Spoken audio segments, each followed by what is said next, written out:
Hey, Angel, what's going on? Trying to figure out where I put my tea. Oh, tea, where did you go? What's going on? Let me see here. What is happening? Maybe if we get some more people in here, I'll tell some of my stories. Oh, my hair. No, not about my hair. Sorry. Where the heck did my tea go? I didn't leave it outside, did I? I'll tell some of my stories about what happened when I was in the Air Force and growing up and stuff, and some of my why I'm creepy all the time. Chappie, Chappie, I'm Chappie. Oh, y'all are ridiculous. All right, now we're playing the game of find Chappie's tea, because Chappie just had a tea. I'm flummoxed. I don't know where I put that fella. How many people we got here? We got 6 people. Creepy. Oh man. Yes. So I'll give y'all a little snippet and I'll probably have to repeat it later. But and I don't normally tell a lot of people this, and there's only like 6 of y'all. Oh, I found my tea. On the world's most comfy bed. Y'all can hear me right? All right, right? Give me some indication. I'll have to give me one of those lava mics or something. Are y'all there? Hello? Hoi. Hello. No. So, ooh, that is no bueno.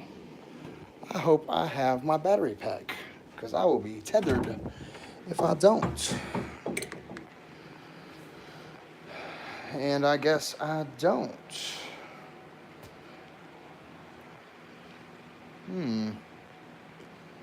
You'd think I'd be prepared for these live streams. That's not how this works. Oh, let me see here. What time is it? 7:46. What's my battery at?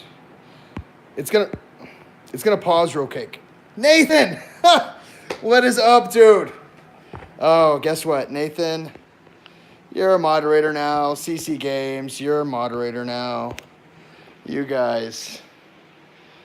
So I don't know how many of y'all know, but Nathan he's an awesome stunt actor. He's a comedian. He's got 2 great movies coming out. He's got 1 movie out, Neutral.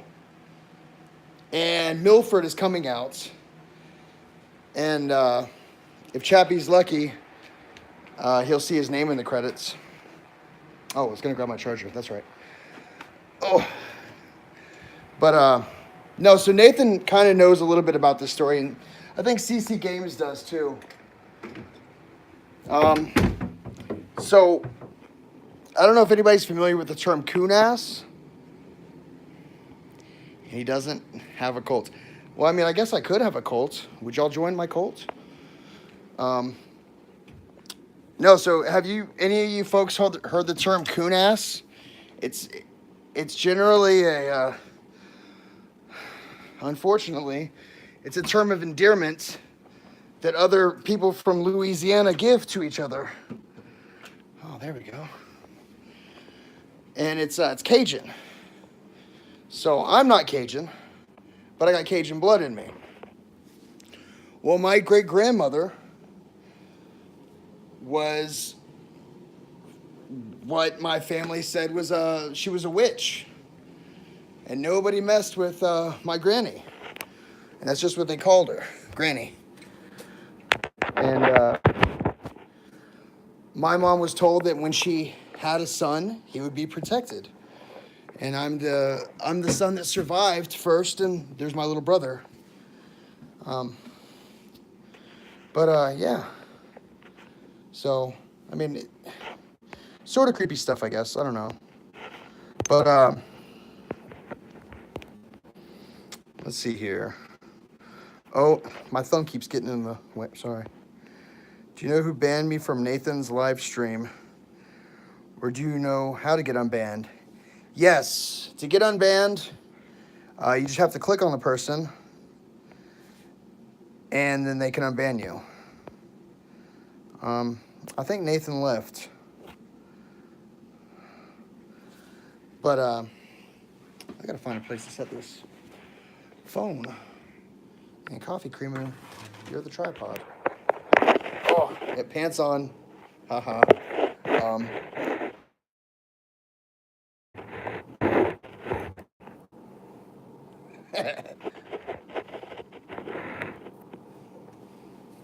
No, but yeah, so when I was growing up, my mom was a single parent. Can y'all hear me? Oh, Nathan is still here. I do need a tripod. It's only my iPhone though. If you mods wanna post my Streamlabs in there. No, what was I was gonna say something. I don't remember what I was gonna say. But yeah. Oh, okay, yeah, you do hear me. Okay, because my tea is helping tripod up the phone there. But no, well, I can't sit still when I talk to people. It's weird being on this side. Ha! That's funny. He posted it. Yeah, so it's creepy being on this side. I like to be the creepy one on that side. It's way more fun. But no, growing up, my mom was. I thought the hurricane season was over. Are we talking about my hair? Yeah, so when I was little, sorry, I keep getting sidetracked. Oh man, all sorts of creepy stuff happened when I was a kid. I'm just trying to think.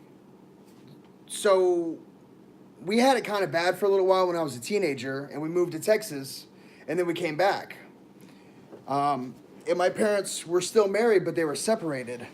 But we lived in this really crappy, like, if you can imagine what a single wide trailer would look like, and be like the epitome of what you would consider white trash. Like, one of our neighbors gave us like a wet bike that the engine was seized, and I always wanted to take it apart. And we had like a riding lawnmower that didn't have a deck in it. The only thing it was missing was the Camaro with the wheels off of it. But no, I remember I always had like really weird nightmares in that place. Like really, really weird nightmares. Probably the most vivid dreams that I've ever had. Like being thrown around the room or being pulled around the room. I would wake up and it was probably me sitting up. I mean, that's what I assume now. But I would have dreams where I thought I was floating, and then I would wake up and fall back in bed. But I remember we went to Texas.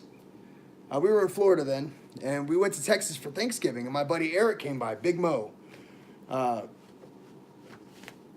Great family friend, and I thought we told him that we were going to Texas. And he said he came by, and, well, I had that stuff too. He came by and he said,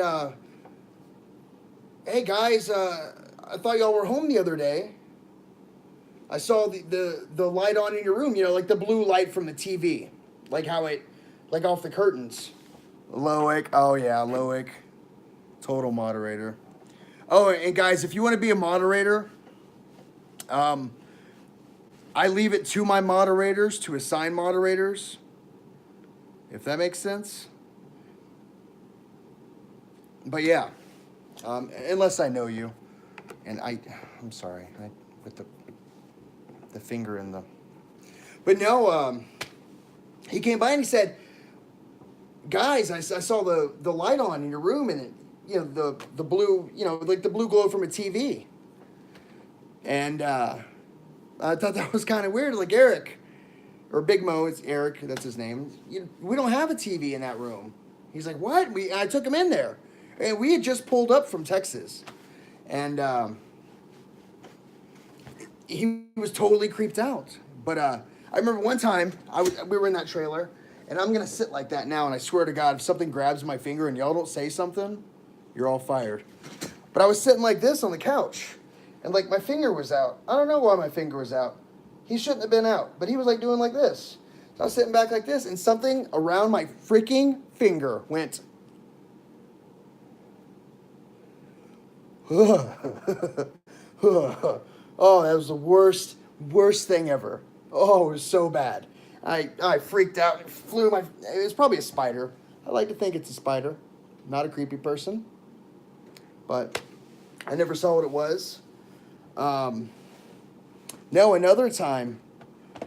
Wow. So I was. It was after school and I was by myself, and oh man, it was super surreal. Like I just got this feeling that I need to get up. I need to leave the trailer. I need to go outside. I don't know why, but it felt like I know. Oh, that doesn't work on me as well. No, I just got this really surreal feeling that I got to go outside, and I can't cuss, and I cuss, so I gotta. I got up and I grabbed the door handle, and oh man, it was. I don't have anything ball shaped. It went in my hands, like I'm grabbing it, and in my hand it went. Oh, I grabbed it and I flung it open. There was nothing there, and I was like, "Holy crap!" Trailer park feet and all. Like, sorry, my bad, cussing. Trailer park feet and all. I mean, they're not trailer park feet anymore. Right out the door. I didn't come home till the sun went down and everybody was home. Oh, it was so creepy. Oh. But, I think my phone's charging. Hey, I'm going to pause it real quick, guys. I just got to see. Actually funnier than you think it might be. Because I have a jacket that I got for Christmas that's got a Black Widow on it, which I probably should be wearing because it's kind of chilly outside. And I opened it. This is just this last Christmas. And I looked at the jacket. I'm about to put it on. I was about to put it on. Maybe I should clean my room? Oh, there it is. And you're going to see the emblem on it. I've got one upvote. Oh, that's sad. But I don't know if I have any downvotes though. It's fine. I don't do this for the fames. No, so that's the. I thought to myself, why did my aunt send me a Spider-Man? Don't get me wrong, nothing wrong with Spider-Man. He's probably one of my favorite. That's a real word, right? More favorite superheroes. And I got to looking at it, and it's actually just a Black Widow. And it's the brand Spider. And she told me that people up north in like Michigan. Yeah, we're going outside. Oh, now y'all can't see me. I don't know. Oh, you leaving, Loic? Gotta go. I'm working. See you guys. Take it easy, Loic. You be good, Bubba. I'm gonna do a really terrible habit. Something like that. Yeah, I guess it's a Spider IO or something. I don't know.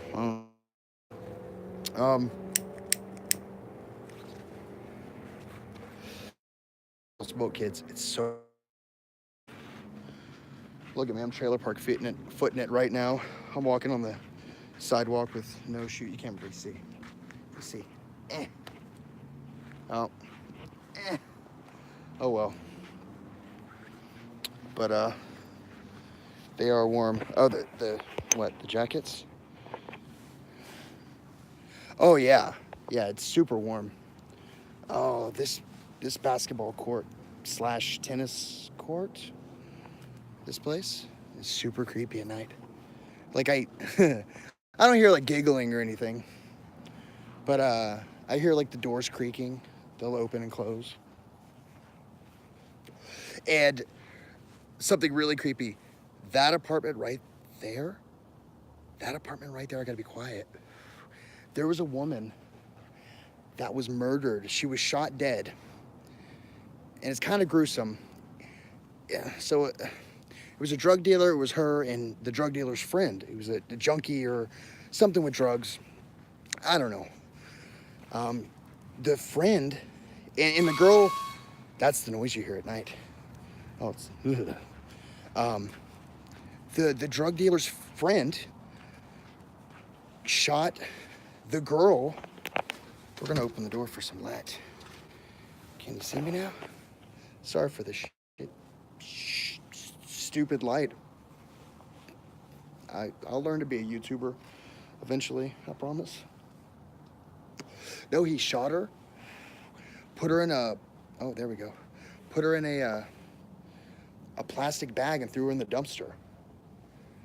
And then he stole a car, and then the police were like, they found a stolen car, and he was all bloody and stuff. And I don't know. You can look it up online. Look up Quail Run murder, and you'll see all about it. But that was when I was living here. That was a little while ago. The shadows, I can't with the. There we go. Super sad stuff. And a life being snuffed out too early. That's really sad. But I didn't know any of the people. But yeah, really sad. I don't know. But yeah, they got people living there now, and I always want to tell them, like, there's a woman was murdered here on your carpet. But I guess you can't really do that because, well, I mean, I guess I could. I'm gonna fix this. I guess you could, but I don't know. Everybody kind of keeps to themselves.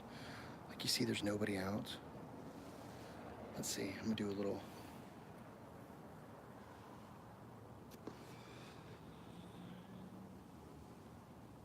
Oh, my buddy's Simple Cooking channel. I'm gonna reply. Oh, I can't reply. Someone tell Jason from Simple Cooking that I'm streaming, and he needs to come in here. If you don't mind. Boop.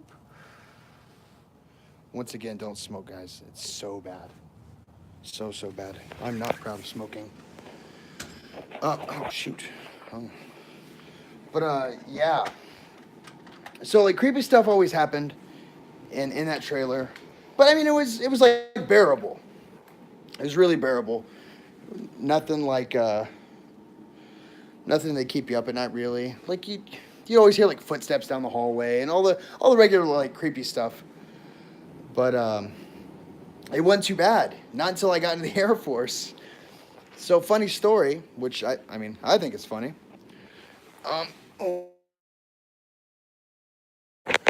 Where are you? Looks unreasonably warm there. Probably compared to where you're at, maybe?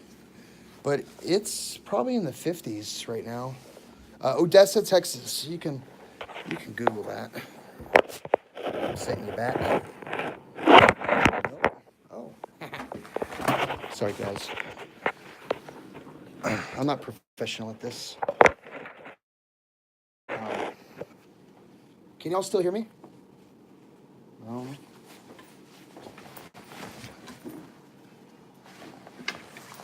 Hello? Anybody there that can chat? I don't see this. Oh, no, it's Simple Cooking channel. He's a red-haired dude. Super awesome. He's an Aussie. And y'all should totally, if y'all...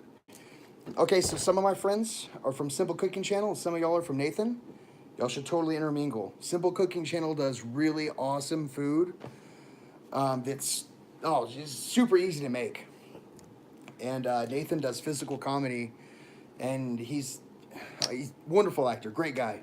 I'm actually getting him to work with me. Is he still here? I don't know, whatever. I don't know if y'all can hear me. Please, someone say something. Oh, that's wrong. You can. Okay, sorry. No, so, funny story, what I was saying. I was stationed in Vegas for 2 years. That was super awesome, dude.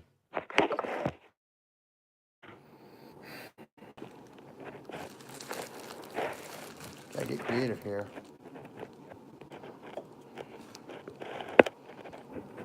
I really gotta afford me some camera stuff.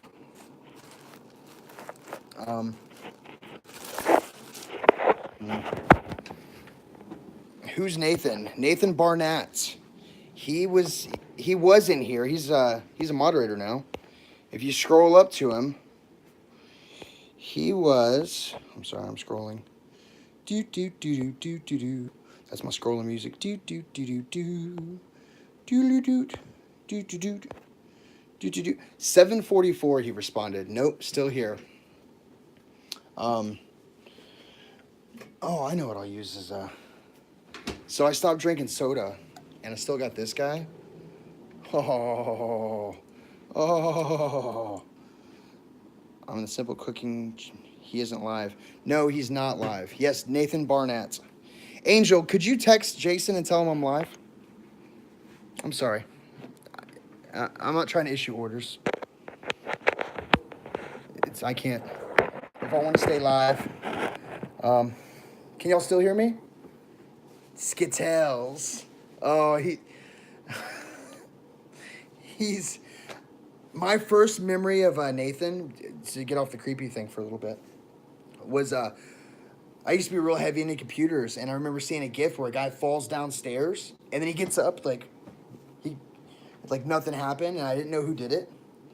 And then I ran across him on YouTube and I followed him, and oh, he's super freaking funny. Super funny. He does video games, and he's got a bunch of characters he does. He's got Dad, which is trolling us. Dad's trolling us. I don't care what anybody says. Nathan, I don't know if you're still here, but you're a troll. But no, so what is up, Chappie? How are you? I am great, Stacy. I'm just regaling the folks of why I'm so creepy. If that's something you want to hear, or if you're interested.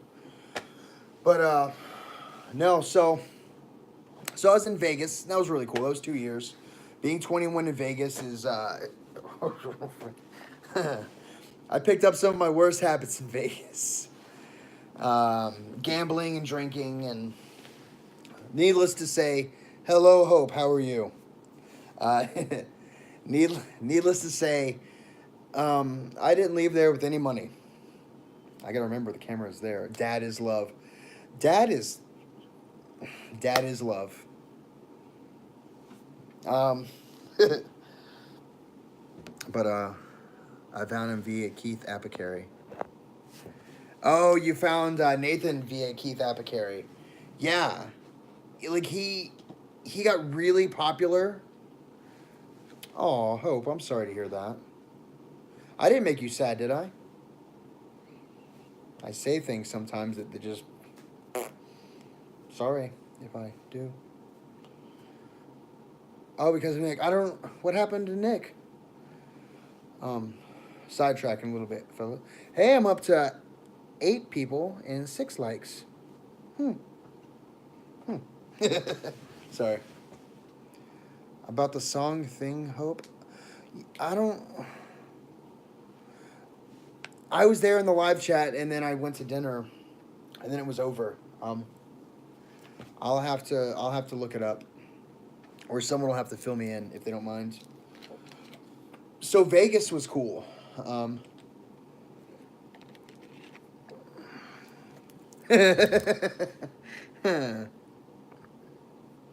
It did suck seeing Nathan sell his YouTube button, but here's my thought on that. I don't know how much y'all know about the PewDiePie. Yeah, PewDiePie and the T-Series thing.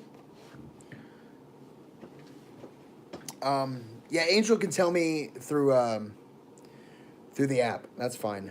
What was I gonna say?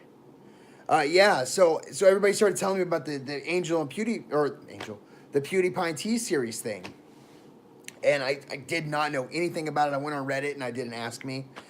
And a bunch of really great people explained to me that PewDiePie he's grassroots. He's himself. And T-Series is while being Indian is not necessarily bad. It's that he's corporate. Sorry, I'm fiddling with my chair. He's corporate, and they have like 8 channels, and they have all these subscribers, and they put out this clickbait stuff, and unfortunately, YouTube is more leaning towards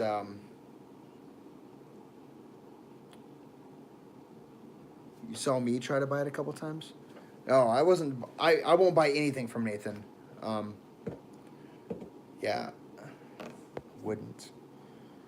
You have to sell stuff. Shabby noted. Yeah. I super support Nathan. I think him. I think Nathan and Simple Cooking Channel Jason's channels should be huge because they're just such great channels. And they don't pay me to say that either. But I am a moderator in both of their channels. And CC Games, if y'all are interested in video games at all, he does some really great streams. But yeah, so when you're in a place for a couple years, you update what's called your dream sheet, and I repaired F-15s. That's it's a fighter jet. You can Google F-15. It's the most bad A freaking fighter jet there is alive. Thank you very much, America. Did you see Jack Black's channel? No. I have a mustache, see? Sorry. I'm stupid. Hope asked in the chat if she could post a song. She is singing, and some dude said, no, don't do it. Not really explaining why, and someone said, well, Hope, go. Yeah, that's crap. I was in from 03 to 8 years later.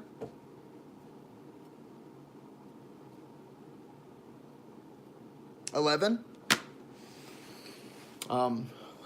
I'm so good at the maths. I'm so good at the maths. But I updated my dream sheet, and I did avionics, by the way. I'm an electrical nerd, and I updated it, and right before I got orders, supposedly during Jason's chat yesterday, I asked if I could put a video up singing on my Instagram. Nick said I shouldn't. All that, I got upset. Well, no. Guy, if you want to put up your link in here, you're a moderator, you go right ahead. I'm here because you're interested in Mr. Keith Apicary. I love that guy. He's great. Dangerous. What's up, Bubba? So I got orders. Timeline. Sorry, I'm bad at telling stories sometimes. I really need to get on Adderall, to be honest with you. So the movie Grudge came out. Y'all remember that? The Japanese noise. I watched that, and I swore to myself, I would only watch the Disney Channel, and 2, F Japan. And guess where this stupid butthole got orders to? Okinawa, Japan. And I'm looking there. I'm sorry, guys. Y'all are here. If y'all are interested, please do some Googling of Okinawa, Japan. It is by far the most creepy, most underrated creepy place in the entire world. You decided to give up singing. Don't give up singing. Don't give up singing. Hope. Post it. Post the link. Would y'all like to see Hope's video? If she'll post it? Maybe? I don't know. No, so I got orders to Japan. Burping kids are creepy, not scary. I guess. I mean, if they're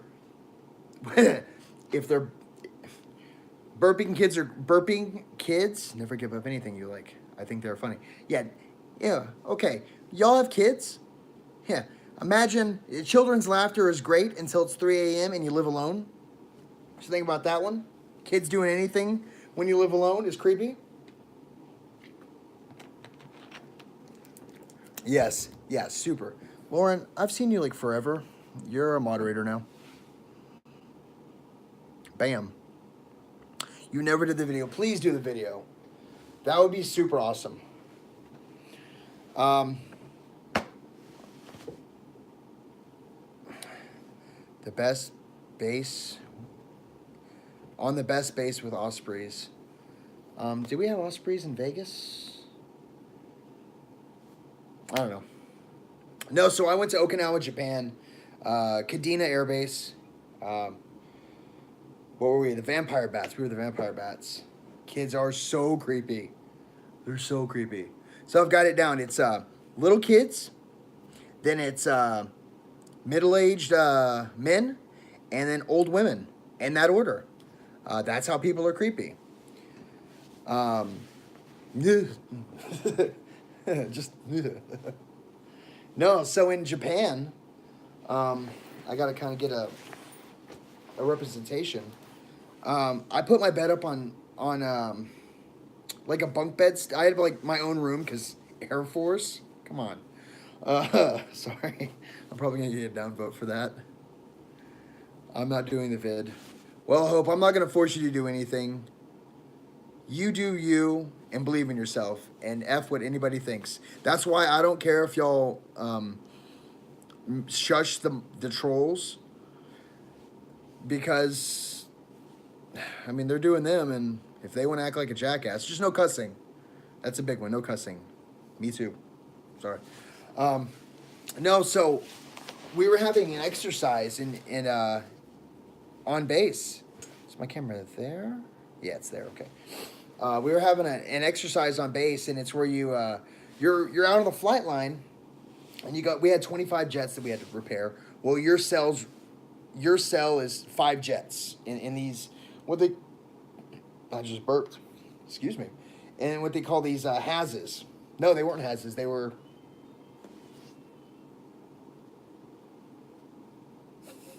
I don't know if y'all heard that, but I swear to G, I just heard a.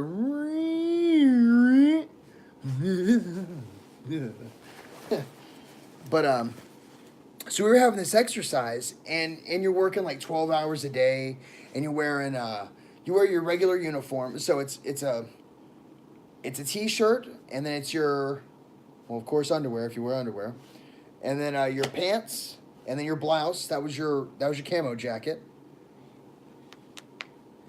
Of course, Hope, do it. And then you wore charcoal filled pants, overpants, and then charcoal filled jacket. Back in the stream. And you wore your socks and boots, your steel-toe boots, but then you put rubber boots on over them, and then your hands, you wore white cotton gloves. Air Force. Sorry, white cotton gloves, and then rubber gloves over those. And oh man, it was you're fixing jets, and you're doing your hands, and your feet they puddle, and your hands start getting gross, and they wrinkle, and you look like you got like old man hands. And after 12 hours of fixing jets and then hunkering down, and not to mention, forgot to mention English. You wore, and this is in PACAF, the Pacific Air Forces. You wore a flak vest and a helmet, like the old Vietnam style. Like you put the ace, with the ace facing out on your helmet, and well, you probably couldn't, because that would be considered FOD, foreign object damage, if it went off and went into an engine. But guys would draw on their helmets and stuff. But no, so you're doing this exercise, and it's 12 hours, and you got in your bag right here, you've got a gas mask, and when the alarm goes off, you take off your helmet, and you pull out your gas mask, and you put it on. You got like 13 seconds to put this thing on. Like, go. And then you put your helmet back on, and you cinch everything back up, and then you got to hunker down like this, and you can't sleep. And you got your flak vest, and you kind of do one of these, like a Kilroy, kind of like this. And you got your helmet on, and you can you can see like that. and your neck gets tired because you're wearing like an 8-pound helmet, and you're wearing 35 pounds of flak vest and garments and ugh. No, so you'll do that for the week before is fixing all the jets for the exercise because they know the exercise is coming, and then the week of the exercise, or a week and a half or 2 weeks, but usually a week for the exercise, and then the week after that is fixing all the jets that you broke during the exercise because the pilots are flying them really really hard for wartime training, and you do one once a quarter, and more so if you got a base inspection coming up due. But no, so you can imagine that you're covered in charcoal, you're gross and you're sweaty, and you get off work after working really hard for 12 hours, and you go home, and I am not freaking joking. Guys from Nathan's channel has heard this story, but like imagine, like, it's hard to do because I can't do it on my back. I was laying in bed, in my bunk bed, but the bottom, underneath the bunk bed was my fridge. It was like a short fridge, so there was like a foot above that. I had like a bookshelf. There was nothing under my bed. Nothing that could touch my bed. I'm not freaking joking. Like imagine the bottom, like here's the bed, here's me laying on top. And it was like something went like this. Like to give it a representation, it was like, it would do this. And it was a very, if you can imagine that happening to the back of your bed. So you're going like this, and then it was more minute than that, but you could totally feel it. You're like falling asleep. It's like one of those things where you're like right at the cusp of sleep, right at the freaking cusp. And you feel it and you wake up. It's not sleep paralysis. No, you're just scared out of your wits. Do not puke in the gas mask. That is so true. I'm not gonna tell stories. Don't get claustrophobic in the gas mask either. But no, my bed would do that. It was like something was underneath going like this. And oh, it was super creepy, and it happened for about 6 weeks. Like I would usually fall asleep because it was, I'm not gonna lie to you, super creepy, but super comfortable. Like, you know, rocking a baby to sleep. Super comfortable. It's creepy at first. You're like, what the hell's under my bed? I'm not gonna lie, this is kind of nice. This is super. And you pass out and you forget about it. In the light of day, you always forget about your, like when you're laying in bed at night. I'm super bad at talking. I'm sorry, guys. When you're laying in bed at night and the lights are off and you're just sitting there and you think like back to sophomore year of high school when you did something really stupid, like you puked on Becky's whatever. Crying. Don't, jeez. Don't cry. Was someone mean to her? You guys, please don't cry, Hope. I'm not equipped for that. That sounds a really mean thing to say. I'm a guy that's not in touch with his own feelings. If that makes sense. Like I bottle that stuff way deep down inside, and the day it comes out, oh man, that'll make a great YouTube video. No, so my bed was doing that, and it did it for about 6 weeks, and so like I was saying, I had this exercise, and this really grueling one happened, and I think I had to stay over because we had lost a tool in a jet. Breathed twice over 2 years, and no one believed me. On the third time, the news said there was an earthquake. Hope, please don't cry. I'm being creepy in here, or telling what happened to me. Telling what happened to me when throughout my life. No, so sorry. I had this really grueling exercise this one time, And I stayed like 14 hours, and it wasn't like an easy 14 hours. It was like super grueling. I'm climbing up jets, looking in the back of the bay, looking for a screwdriver that some guy lost. And oh, it was so, so bad. And I went home and I took a shower and I laid in bed, and it starts again with the I did the white guy thing, like, hey, let's go in there and investigate that building. I grabbed the side of my bed like this, and I went, will you effing cut it out? I'm trying to freaking sleep. Have some common decency. And I heard, like, my roommate went, like, and, it did it a couple more, and then it stopped. I don't think that goes to appreciate what I said. I used way more expletives than that. I was like, I'm trying to effing sleep. You're not effing creepy. I'm effing tired. Effing stop it, or I'll effing come down there and effing kill you. And, oh, super, super creepy. It was super creepy. What else happened in Japan? Oh God, I had friends that they would have their TV unplugged, and it would turn on them. That was that was always fun to explain to the guys. Like it would just like flash on real quick, and they're like, you know, dude, it totally turned on. No one believes me.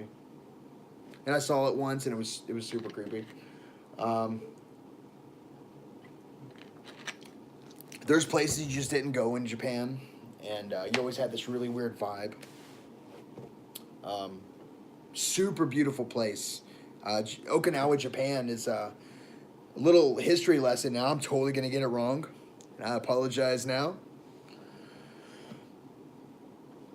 When there was out in the field, it was raccoons. I don't know if we had raccoons in Japan. Maybe. Oh man. I don't know. Yeah, like you just didn't go places, and you didn't point at mausoleums. Hello, Holly. Oh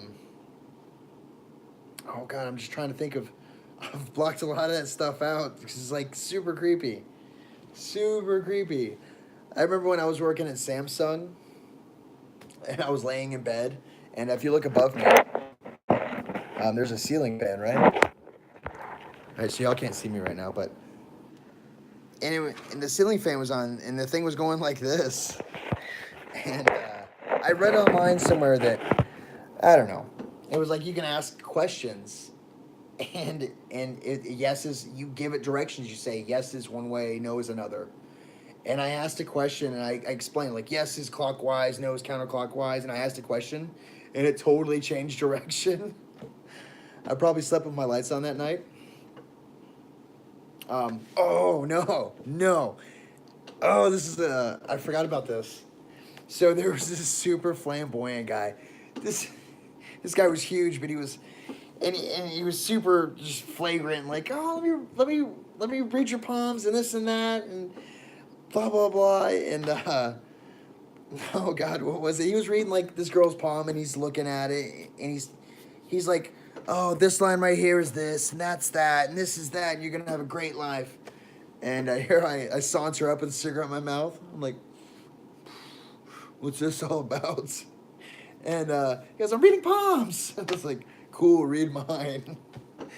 And he grabs my hand and immediately gets like this face, like, and throws my hand down.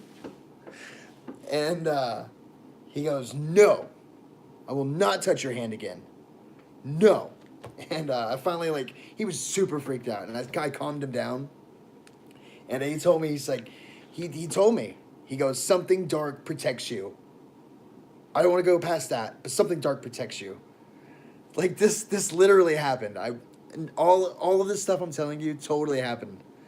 And it was super funny because he was like, oh, reach your palm. And he picked up my hand and he dropped it like I just handed him a pile of steamy poo. Like, here you go, bud. Oh, nope. So much nope. Nope, nope, nopey, nope, nope, nope, nope, nope. And the magic hands. Oh, these are not magic hands. These are fumble F hands. They don't always, so fingers fing, mine don't always fing properly. They've been burnt and cut and stabbed and put places where they shouldn't be and whatever. But yeah, super random that happened. Hey, I got 10 people. Hi, 10 people. Who are my 10 peoples? If you want to be Hope, please stop crying.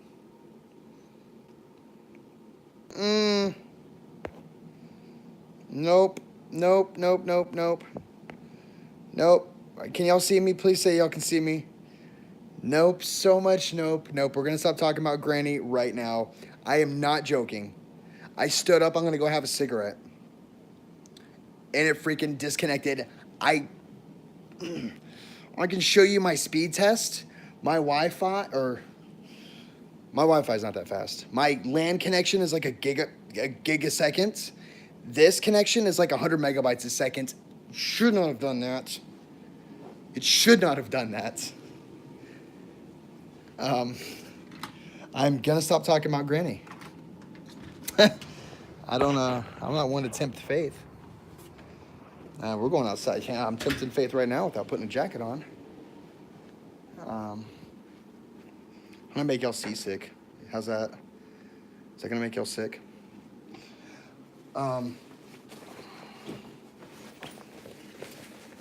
Oh yeah, totally freaking. Oh, I lost one. Womp womp womp.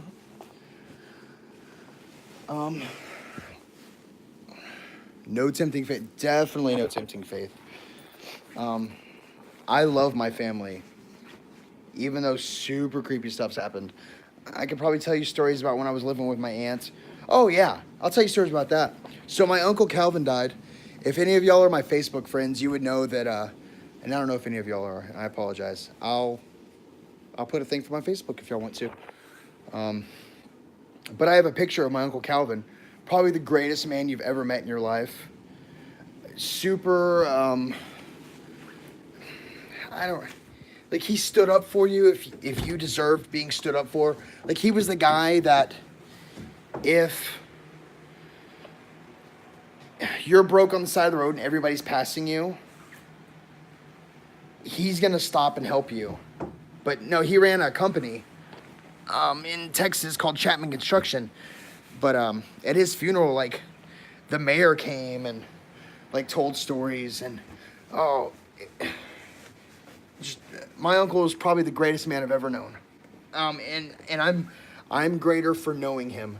I wish I was 1% as good as him. But no, his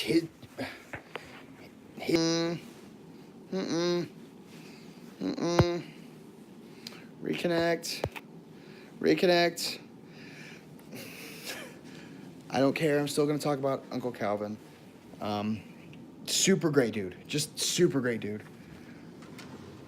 I'll give you a short story real quick. I never met my dad.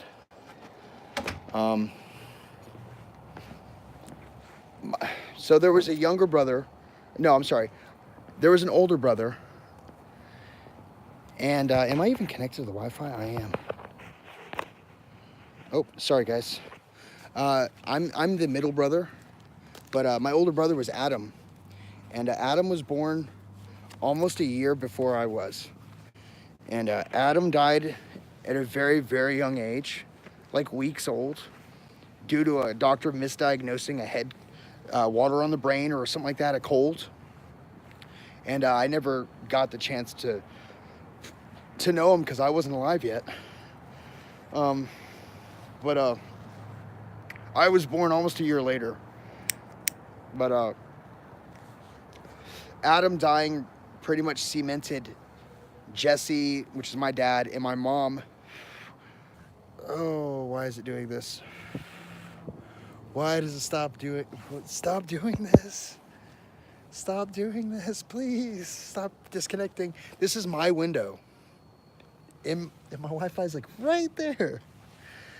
And no, so when I was in my mid-20s, I was in the Air Force, like I said earlier. And I never met Jesse. We lost you, I know, and I'm sorry, it might happen again. Please bear with me as much as you can. I'll go inside in a second. But anyway, sorry. So I visited my aunt and my uncle for Christmas. And when I was living in California, I flew out to Texas. And like it was a holiday before Christmas. And I was sitting out smoking a cigarette with my aunt one night. And I asked her about my real father. Not my father, my sperm donor. Whatever you want to call him. The dude that made me. He made all this. No, I'm just kidding. I asked her about him, and she goes, yeah, I knew him, and we talked about him a little bit, and she said, do you want to meet him? And I said, yeah, I want to know where I came from. She says, I can find him. And she went online and did the whole person search thing and got his number. And I remember I flew home to California, and I got a call out of the blue. And he goes, in this real Texan accent, he said, hey, this Wes? I said, yeah, this is Wes. Sorry, guys. We're going to try it doing the 4G. I have tons of data right now because it's the beginning of the month.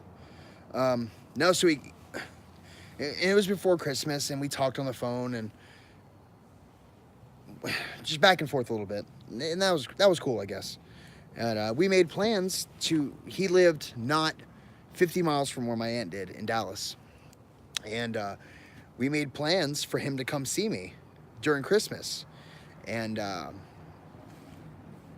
my uncle, like I said, owned the company, and really great guy. He had a suite in the Cowboys Stadium, and that was really cool. Whatever. I'm sorry, guys. I don't care about football. It's cool. You know, I got to walk around the field, meet the players. Other people would be like, oh my God, I met blah, blah, blah. It was cool. I mean, I'm a guy, you know, it's whatever. But I'm not all into that stuff. But Jesse called that night, and he said something like, I can't make it. Your grandfather's really sick. And then he called like a couple days later. He made another really cheesy, I say really cheesy, it's kind of a crappy excuse. But whatever, he makes excuse after excuse, and then it's time for me to go. And Uncle Calvin, which never does, he took me to the airport. And your dad would I remember at the moment, it was super exciting. It was really cool. I only knew a handful of the players. I don't know any other stats, and it was fun watching the game. But looking back on it, I can barely remember it. I don't know how to, I'm sorry, guys. That's so terrible. But, no, so, sorry. So,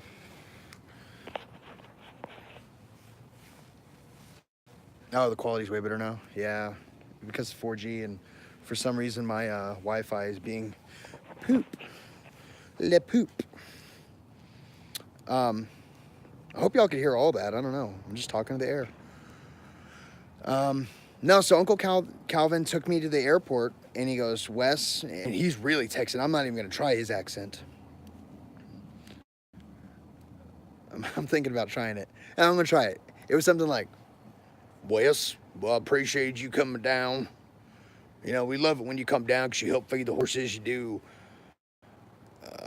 do chores for us, and your family, and this, and oh, it was great.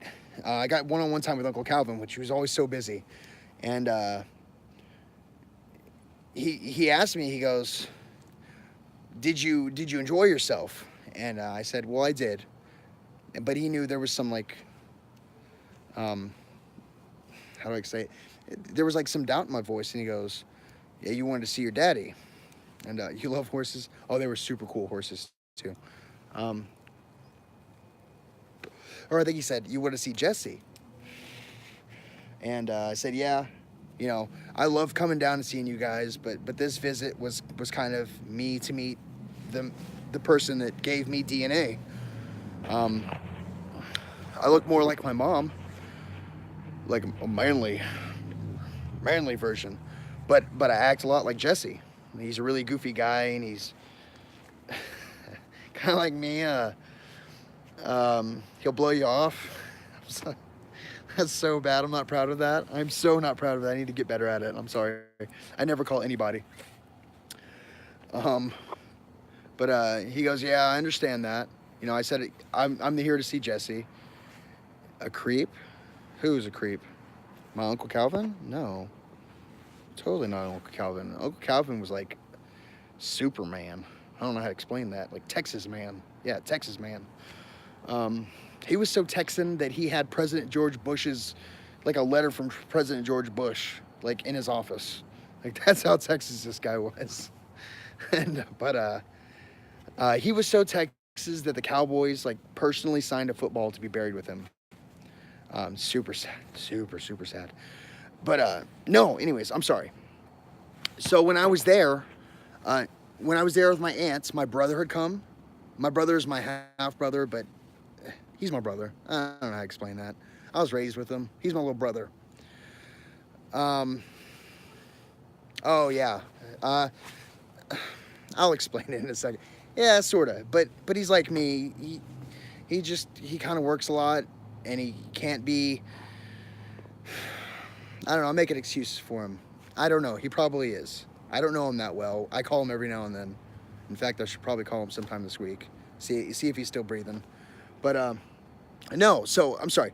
So Uncle Calvin asked me. He goes, you know, did you have fun? I said, yeah, I had fun. But I'm going inside now. I'm like outside telling him the whole story. I said, yeah, I had fun, but I was here to see Jesse. And in the whole time there, my brother was there, like I was saying. My mom was there. My grandmother was there. It was my aunt's house, so all my cousins were there. And when Uncle Calvin walks in the door, everybody's talking to Jesse. Jesse's there. And my most proud, like, I'm so proud of Uncle Calvin for doing this. It probably just got quieter. Did it get quieter? Anyways, so everybody's like crowded around Jesse, you know, like the new person or the person you've always heard about, and everybody's there to meet him and shake his hand. And he hadn't seen my mom, his ex-wife, and like, how old was I? I was like 25, so he hadn't seen her in 25 years. And Uncle Calvin walks in from the airport, and he goes, "Hi." No, what? Can you hear me? No?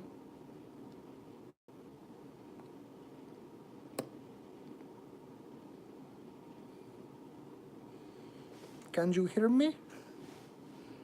Can you hear me? Oh, okay, sorry. Jesse walks up and he does one of these. Hi, you must be Calvin I've heard so much about. and Calvin being Mr. I did get quiet. Oh, I didn't get quiet. Okay, sorry. He goes, Calvin, you must be Calvin. And Calvin being Mr. Texan and Mr. Stand Up for everybody. He goes, he just stood there with like, everybody in the room just like, they saw Uncle Calvin, they saw his face. As soon as he knew that guy there was my daddy, his words, not mine, whatever. And like everybody went, because when Uncle Calvin walked in the room, you just kind of looked, and then they saw they saw his face, and he goes, you know, I just dropped your effing son off at the effing airport, and you couldn't spend 5 effing minutes for him. You know, he spent whatever I spent, like $500 to fly there. You know, he spent like $500 to fly here just to see your piece of blah blah expletive. Oh, he's like shoot him up one side and right down the other. And Uncle Calvin never liked Jesse after that. So he. Oh, I thought there was a hole in my. I have a shirt that has a hole in the armpit, and I'll never throw a shirt away. It's like sucks. Um, he and my mom and a couple other people, like they left. They're like, yeah, let's get out of here. Let's move it along. No, but that totally struck a chord with Jesse. Not a week later of me being in California, Jesse flew out there to see me. And oh no, Uncle Calvin was super great, super great. So that's Uncle Calvin. That's the kind of guy he was. I'm sorry for that story. It was kind of a tangent, but super, Uncle Calvin. Oh my God, such a great person. But so my aunt lived in that. They had this really big $1 million home that she had to get rid of, and she moved into this more modest $600,000 home. I don't know. I don't know. I live in a freaking apartment. I can touch my ceiling. There's a supercell storm right now. Where's the supercell storm? Oh, super great guy. Super great guy. But my aunt, like, they had pretty good money. Like, I'm being modest here. And everything in their house was like you can operate it with like a remote, right? Like the TV, it was like a touch screen. It was like a tablet for the TV, and you had to like go to 2 weeks of community college to understand how to turn on the DVD player. But no, so I was staying with my aunts. Like I fell in hard times, and I moved in with my aunt for a couple months, and you'd be sitting there. You're just sitting there on the couch watching TV, and the freaking radio will turn on, or a light will turn on, or she had powered curtains, like she hit a clicker, or they do it by time. The freaking blinds would open or close. Oh man, my aunt always said it was Uncle Calvin just saying hi. I mean, not all that stuff would happen at once. That would be a total poltergeist and super, like, nope, so nope. Like, I'm divorcing the family. I'm out of here. No, like, you'd be sitting there and then, like, something random would happen. Blind would go up and down. Like, it's night. At night, all the blinds go down. You'll be sitting there and one blind just goes up. And that's everybody's, like, fears to see, like, a guy with, like, a knife. I don't have a knife here. I don't know. Here we go. Like a guy with a knife, like standing there, like giving this look in the window. No, nothing like that. Oh, that's super awesome. I actually might go back to Florida. But oh, this is a really good one. After my uncle died, he woke up at like 3 in the morning. I wake up at like 3 in the morning now to go in the fields. But he woke up at 3 in the morning every day. And when he died, my aunt unplugged his alarm. A week after he died, that alarm went off at 3 in the morning. And my poor aunt, oh, like here's what my uncle did. Like, my uncle was foreman of a crew, and he saw my aunt, like, one of his workers, Joe, I'll use his name. Joe worked for Uncle Calvin, and Aunt Cheryl, my aunt, Joe was always working, but he also like slept around with my aunt and did all this stuff, and my aunt's a really beautiful lady. Uncle Calvin like totally bought the back lot behind where my aunt was staying with her 3 kids, and would like bring groceries to them, and like he did like the total nice guy thing, and their freaking like love story is like, oh my God, like so sad. So when Uncle Calvin died, like my aunt collapsed, and oh, it was just, you felt so bad for my aunt. Oh, so sad. They put her on medication and like the stuff that you take it and you're off on planet Zanzibar. I don't know, whatever. And you just, yeah. Oh, so sad. What's life? I know, right? It was crazy. Remember Hurricane Michael? No, I don't. What happened to your picture? What did happen to your picture? Y'all like that voice? I'll just keep using it. I'm getting no feedback. I'll just keep using this voice because I like it. If I can keep a straight face for long enough. See, I totally get this now. When Earl, I like Earl. It's Earl. OIL. Earl. um, I totally get it now. Like, you're talking, and like you see people talking, you're like, what are they talking about? And you're like, oh, that's what they're. Sorry, my finger. I'll do it from this side. This is a pretty wide view camera. And you're like, beach house. What are they? And you just realize you're like so far from the conversation that you can't even. You're like, hey guys, what's going on? What y'all talking about? I want to join in. But yeah. Oh my god, so freaking. Yeah, so like. Oh man, all this creepy stuff would happen. Um, at my aunt's house. And then she moved again and all the creepy stuff. I think it slowed down a lot. Oh, popping my toes. What smokes? Florida smokes? Like the whole state freaking smokes. Cigarettes are so stupid cheap there. I should stop smoking. I really should. But yeah, um, yeah, crazy stuff like that happens. So like my aunt, uh, as true as you want to believe it, like my aunt and uncle would go to Vegas. Well, one time my aunt was by herself, and she says she saw like, believe what you will, Earl. It's Earl. That's how you say a southern accent. Let me think. All. It's all. It's oil field. All. Ohio. All. I was doing a stupid accent for so long. Everybody click the link. I don't know what it is right now. I can't click it, Hope. I will click it afterwards if that's... Hope, can you... No, I'll just check out your Instagram. Yeah. Um... Oh. Trying to put my ball back in. See my ball? I was playing with it. You could totally donate to me if you want to. I've been donating to everybody. I'm so flat broke right now. And I'm not getting any jobs. It sucks. But I'm not going to be all sad and give a sad story because I just can't do that. I will not ask for help. But I did make a GoFundMe. No, a Streamlabs. So I won't ask for help. But if you want to click the link and give me $1, I don't care.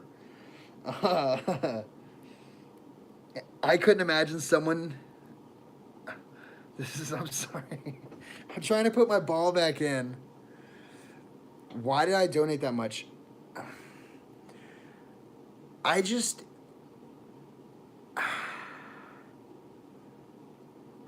God, Nathan could ask the total same question. I've given Nathan thousands of dollars. I totally believe in people. Like when I go drinking, people around me don't pay for drinks. If I'm having a good time, I want everybody to have a good time.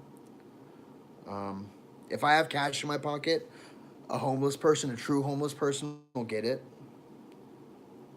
I hardly have cash in my pocket. I need to. You're not gonna freaking donate to me. You're stupid. Let me see. Maybe I can go to my computer. Let me check it out. My hair's looking all right. I'm not gonna lie to you guys. I am not gonna lie to you guys. My hair's, well, it's not. Oh, what's the word kids use now? Is it? It's not fleek. What is it? I don't know. Whatever. We're gonna. Oh, I'm sitting on my tea. My tea. Chappy Crack. This is Chappy Crack.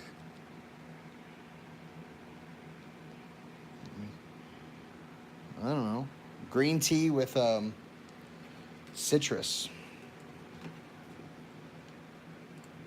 Oh, what we're gonna do? Streamlabs. TREAMLABS. Streamlabs.com. Dang old dang. Hell. Y'all don't even know about that right there, man. You want to talk about that dang old thing right there, man. Hell. Oh, I did that so bad. I can totally do it better than that. I feel like I'm on the spot. And I can't think. It feels like try to get Nightbot. Oh, I'm logged. See? Boop. There's my dirty. Look at the cable management on that. It is so sexy. It is so bad. Why did this fan stop? Oh, it's an open case. I don't freaking care. Whatever. That's this card right here. This thing, this bad boy. It's not even spinning. Oh my god. Oh my god. That's a GTX 1070 ROG Strix. I am in love with how do I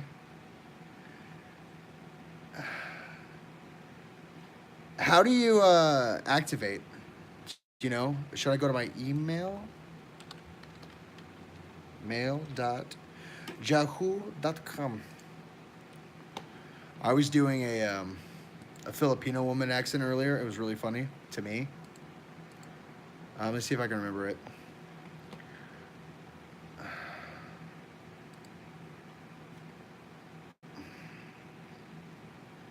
No. I can do Streamlabs. It's TREAM.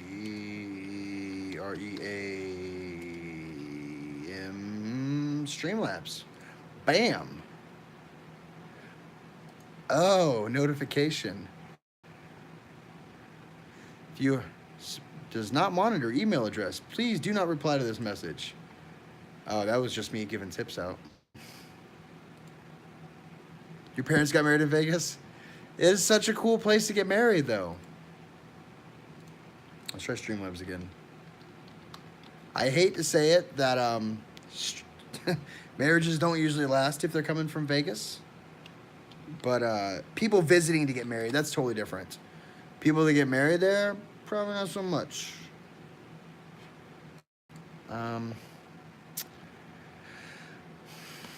Chappie.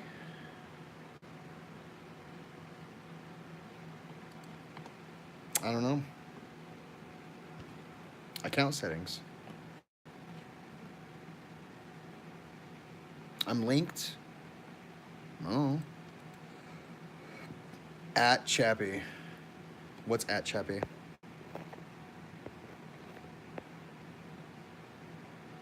No, I'm not worried about dust on the side of it. No, I'm worried about the dust on top. I'm so sorry. Oh, I'm such a pig.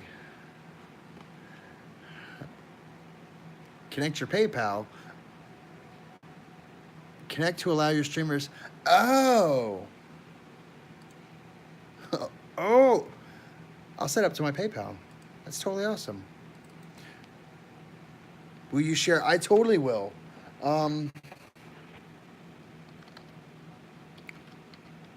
I just don't know my Facebook right now.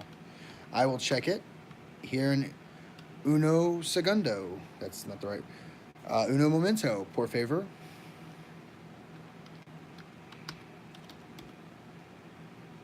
I need to get a new one. What?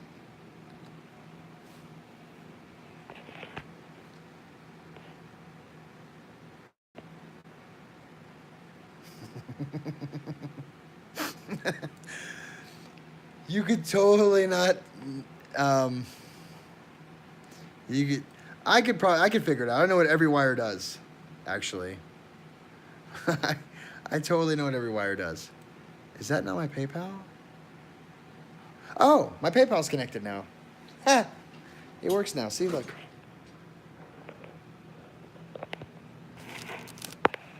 I don't know if y'all saw that, but kids, find your parents' credit cards. Chappie needs a Ferrari. I don't know. I'm stupid. Chappie does not need a Ferrari. Chappie needs his tea, though. Oh, there it is. Boop. But, yeah. Creepy stuff. I don't know. I'm totally forgetting a bunch of creepy stuff right now. Teach us that everyone. Could you teach us? I need my multimeter. I don't know why. You should go message him and totally get him in here. Because he's got a family, though, and you guys have families, and you guys are spending your time with me. Chappie does need taller ceilings. No, they're actually pretty tall. Like, this is how ghetto this place is. Check this out.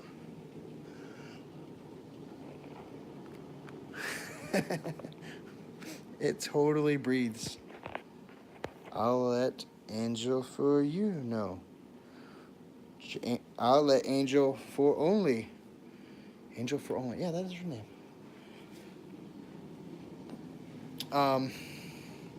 Yeah, I'm totally forgetting a bunch of creepy stuff that's happened to me. But, I'm just chatting with you guys, because we like you. Well, I like y'all, too. That's why y'all are moderators, and y'all are awesome people. Is my phone charging? I'm going to pause this real quick. Sorry, guys. Oh, my God. Oh, I don't want to unplug it. I paid the 30 or 40 bucks for the fast charger. Oh my God, it is so fast. It is so fast. First world problems, right? Like, my phone won't charge fast enough. Oh my God.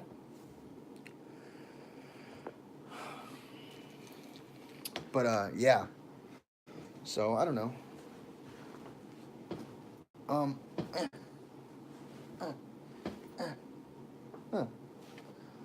Yeah. Oh my God. Oh my God. I'm stupid. If you can't make yourself laugh, what's the freaking point? But, yeah. I messaged Nathan earlier. Fancy. Hey. I should definitely come visit Florida. So, I might actually be moving back to Florida. There's a job that's headhunting me right now. For people that don't know, I'm in the oil fields. Oil. It's pronounced oil in the South. Ooh. Sorry. My pants. That's why they invented belts, so they don't fall off your butt. How long have I had long hair? At least this long. Does that answer your question? I don't know, a couple, 3 years. Funny story.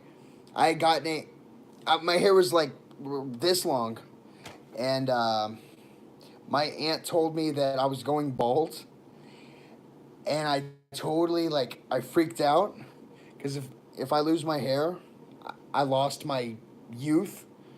I don't know, whatever. I totally went and got my hair cut and buzzed it all off. And the lady's like, I was like, does it look like I'm going bald at all? She goes, no, you're not going bald at all. I was so mad. I was living with my aunt at the time. How old am I? I'm 36. But I act un momento. That means 10 minutes. I speak good Spanish. Just kidding. That means 1 minute. Yeah. I totally went back to my aunt. I was like, I was so mad. I was like, I am not getting another freaking haircut ever. And that's Chappie with long hair now. Spanglish. Freaking total Spanglish. So I work in the oil field. Oh, I do not know what you said. Hola de ¿Qué estamos hablando? Did I say that right? I don't know. Adam, I'm sorry, bud. I won't spike it. Angel, it is 3:40. You totally retracted that, but I read it. You have a wonderful night, ma'am. Angel, super awesome. She does body paint and makeup. She's super good at her job. She lives in the Europe, and her social security number is. I'm just kidding. Oh yeah, so I'm in the oil field. I fix electronics. I don't have any. I probably got a connector around here. I always take my work home with me because it's just in your pockets. What he said, Australia. Totally in Australia. G'day, mate. That was so bad. Good night, Angel. Super awesome seeing you join. Does she have a Swiss bank account? Oh yeah, I was looking for my smokies. My smoky smokes.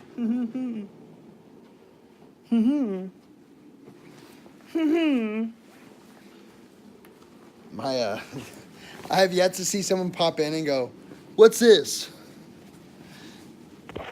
I was on Nathan's channel the other night, and I totally donated to him. And I said, "I don't want anything. I just want subs." And Nathan campaigned to get me like 100 subs. Freaking shut up. Now I want to go see. But Smokey is a way better name for me. It totally is, but I quit smoking all the time. I really do.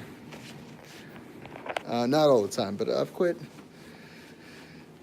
enough that Smokey would not be a good name for me if I quit smoking.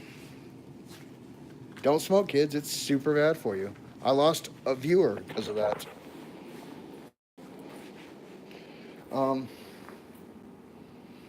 Yeah. Oh, I totally have a... Oh, I gotta show you guys this. This is stupid. So I'm the guy that sees something cool online and has to buy it. Have y'all seen these things? It's got a... Doing it with one hand. I totally can't use it, but... Do y'all know if I can put this... It's right next to a power outlet. But basically, you strike this on the black part, and it's a lighter. It's a Everlight match or some crap like that. And you put fluid in it, and yeah, whatever.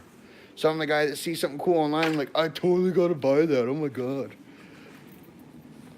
Like, I totally have I have a mini crossbow in here somewhere. I'm not gonna find it right now. A permanent match. Yes, that's what they're called. Thank you. But it's not really permanent because nothing's perpetual. Zippo fluid. Thank you. I mean, that's basically what lighter fluid is, or barbecue fluid is, right? Lighter fluid. Or Zippo fluid. I don't know. I mean, it's good for steaks. Why can't it be good for me? If y'all ever want to know if someone's Texan, there's a simple test. You have them say white rice. Something else. But if they're Texan, they'll say white rice. White rice. Where in Florida is the oil field? So there's nothing in Florida for the oil fields. But there's a company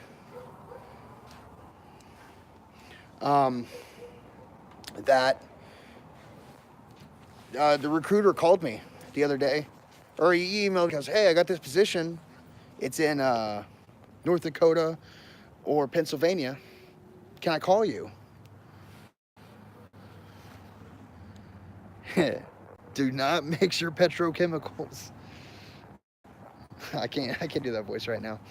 But so he called me and he goes, the position is for I'll open my door so I get some light. He said it was for Mansfield, PA. Regular gas will also work. Sweet. You can see me with like the thing for the gas, and I'm totally trying to put it in that little bitty container, and I totally get covered in gas. And you know me, because I'll light up a cigarette and I'll. Chappie's a crispy critter now. Ha ha ha. I'm not walking from my door with the door open.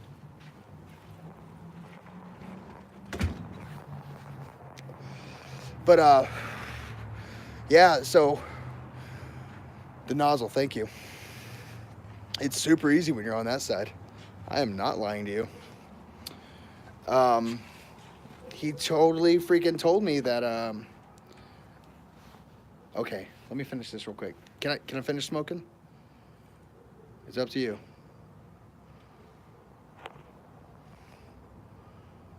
Can I? Okay. I'm totally gonna check it out. So he told me it's from Mansfield, PA, and you don't get a truck, but I have a truck now, so that's kind of a bummer. And it's in Pennsylvania. I'm from Texas, and I love Texas, but I've been looking for a reason to move back to Florida. Dashboard. Holy crap! Check it out. My first donation. Ha! My first 2 donations. That is super awesome. How do I? At 9 p.m. Freaking totally freaking. Look at that. That is. I'm not showing personal information anymore. Whatever. But yeah. So he told me that the position was for Mansfield, PA. $10 in that. That's super freaking awesome. CC Games, was that you? You're a madman. Sorry.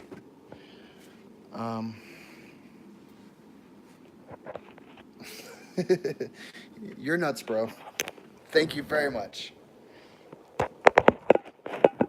Hope, I think people in here might subscribe to you. Whoever's not. No, you're fine, dangerous. I don't want people to. No, I'm not gonna turn someone away if they want to throw money at me because I'm not stupid. But I'm not. I don't need money. Everybody needs money. I'm broke right now, but I won't be broke in like a month. I don't think. CC Games. Please check out his channel. That guy. If you're into video games, he's the CEO. He runs that sumbit. He runs that store. Super awesome guy, and he does really cool live streams. He totally had. He was playing Zelda 2 the other day. Now I want to get Zelda 2 because it looks super interesting. But so what they were saying about the job. It was 2 weeks on, or 15 on, 6 off. So 15 days in Mansfield, PA.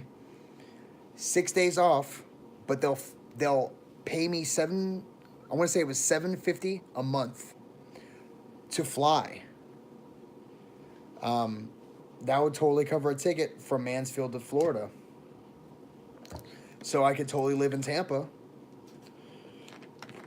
where I was raised. I was born in Texas, but I was raised in Tampa. And I could be with my family. And like my side of the family, like my little brother and my mom and stepdad live there. And my brother's wife and my nephews. They're so stupid cute. I was going to give you all my Facebook, but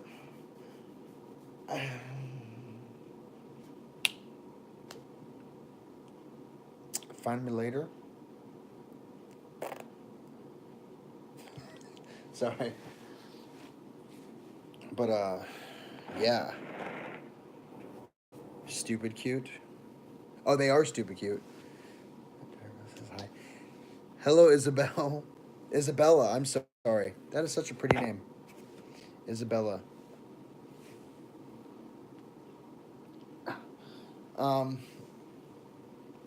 like if you're a parent and you name your kid something crazy, like star, like ST, and then like a star and then R, you're a bad parent. You're not a bad parent, but you're a total hipster parent. Sup, homie? What's good? Chest works a lot. What is up? I don't know. I have no say so in parenting. I'm the funkle, the fun uncle, and I buy my nephews like stupid gifts.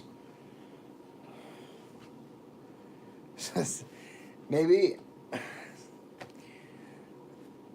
So this hair, um, Uncle Calvin. I'm totally gonna go back to the sad again. Uncle Calvin's last birthday, because when you have cancer, they kind of tell you, hey, you have this many months to live. His last birthday, um, my cousin that's in the army, he was in the army at the time, he goes, it's real disrespectful. You should totally go cut your hair. And I was walking out. I walked out by the barn where my car was parked, and Uncle Calvin stopped me. He says, "What are you doing, Wes?" He didn't say it like that, but I'm not gonna do his voice again. He goes, "I'm gonna go get a haircut, Uncle Calvin." He goes, "Well, do you want a haircut?" I said, "Not really." He goes, "Don't get one. I don't care." And I was like, "That's fam, And like I said, super great guy. My cousins, my girl cousin Lisa, her son had Ewing's carcinoma. Her kids are like the epitome of good kids. It's disgusting how cute they are. They say like please and thank you, and they're not like prompted to say please and thank you, and they play like they don't beat the crap out of each other. But anyways, chest works a lot. I totally remember you. I remember that. Oh shoot! I was gonna click on your. I totally remember the your icon. You were in Nathan's channel, right? Please tell me. I'm yeah, okay. I'm sorry. Oh, that's right. I told him I pushed for him to make you a mod because you totally donated like a stupid amount. Um. Oh my God. Anyways, Jess, would you please sub Hope? That would be super awesome. And Jess, because you're an awesome person, you're a moderator too. So that just happened. Everybody's a moderator. Yay! No, so my cousin's kid, he totally had Ewing's carcinoma, and he's a super cute little boy, and he had cancer, but he totally got cured, and he's better now. But he's gonna get checkups once a year until he's 18 years old, and then once every 5 years. So Uncle Calvin died of cancer, and after that, my cousin Lisa's son had cancer, and oh, so devastating for the family. Well, I decided because I'm good at this, I'm gonna let it get down to right about maybe here, so I can do one of those ponytails. Cause I could totally do a man bun. There you go. This is my douchey moment of the live stream. How's that? Is that cool enough? Am I cool now? But when it gets long enough, I'm gonna donate my ponytail. Everybody asks, how old do you think I am?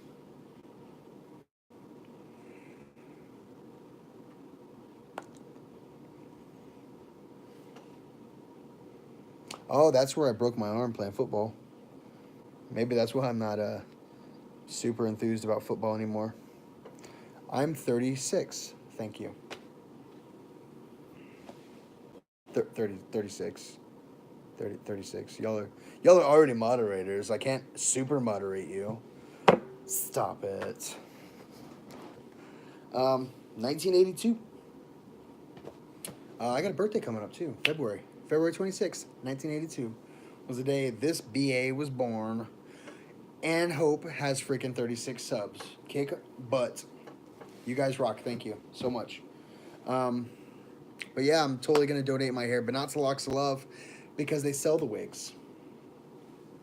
10 years on me.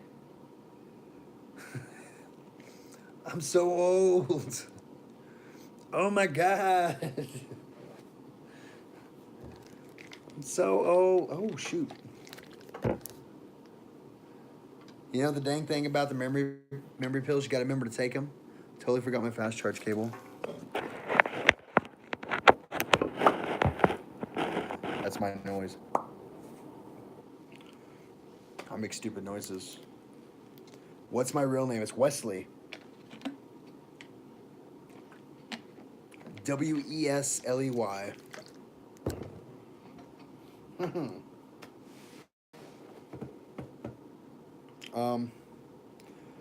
Yeah. Freaking, I've been going 97. What time is it, guys? Does anybody know? Like, that's in my time zone? Texas time? Can someone tell me? Really good. Road trip. 9:16. Oh my God, so late. It's so late.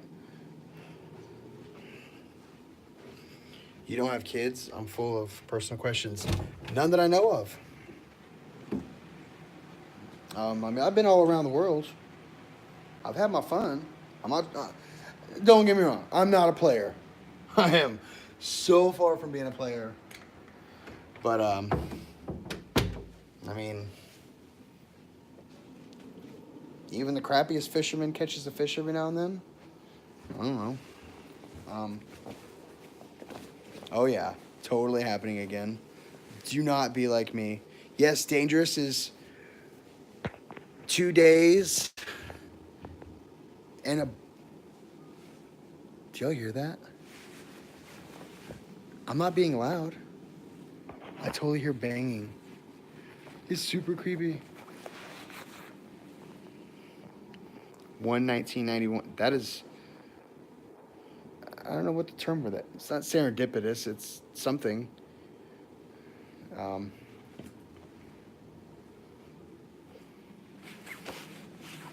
gonna see if someone's banging on the door outside. Oh, look at that crazy hair. It's just, hey, I want to be on camera too. What's going on, guys? That's my hair voice. That's what my hair sounds like. At least that one does.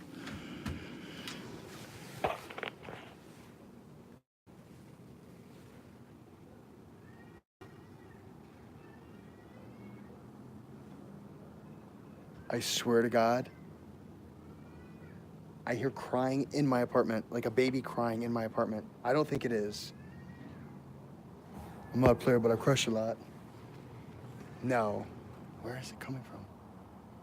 Do y'all hear that at all? Yeah, that. Do you hear it? Oh. Children laughter is great until it's 3 in the morning and you live alone. Then F that, I'm out.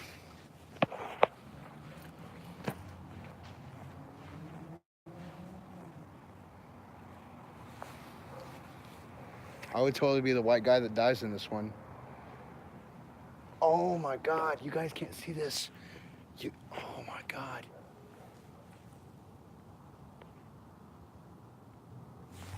There's Mars.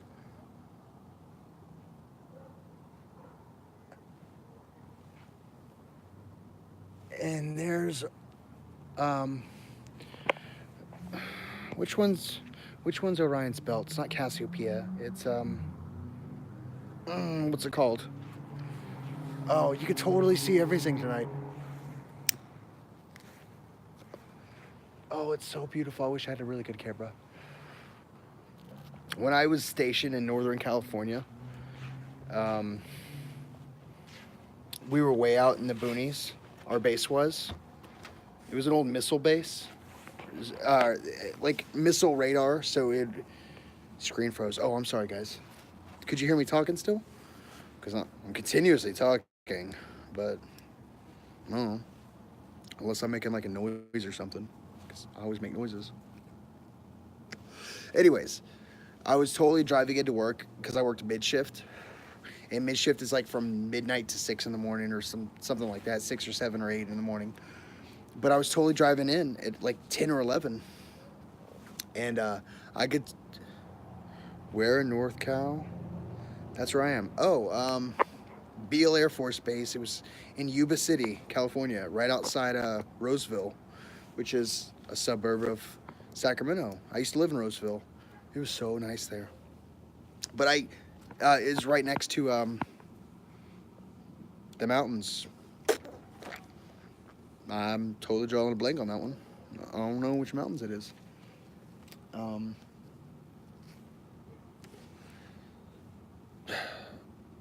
Whatever. No, so I totally looked up, and there's no light pollution at all, and I could totally see the Milky Way. Oh, it was so beautiful, so beautiful. When I was fracking for my last company, when will I surf on your couch? When I get enough money to quit my job and go visit people and crash on the couch. You're totally born on Beale Air Force Base. That is awesome, Ernie. 3 farts.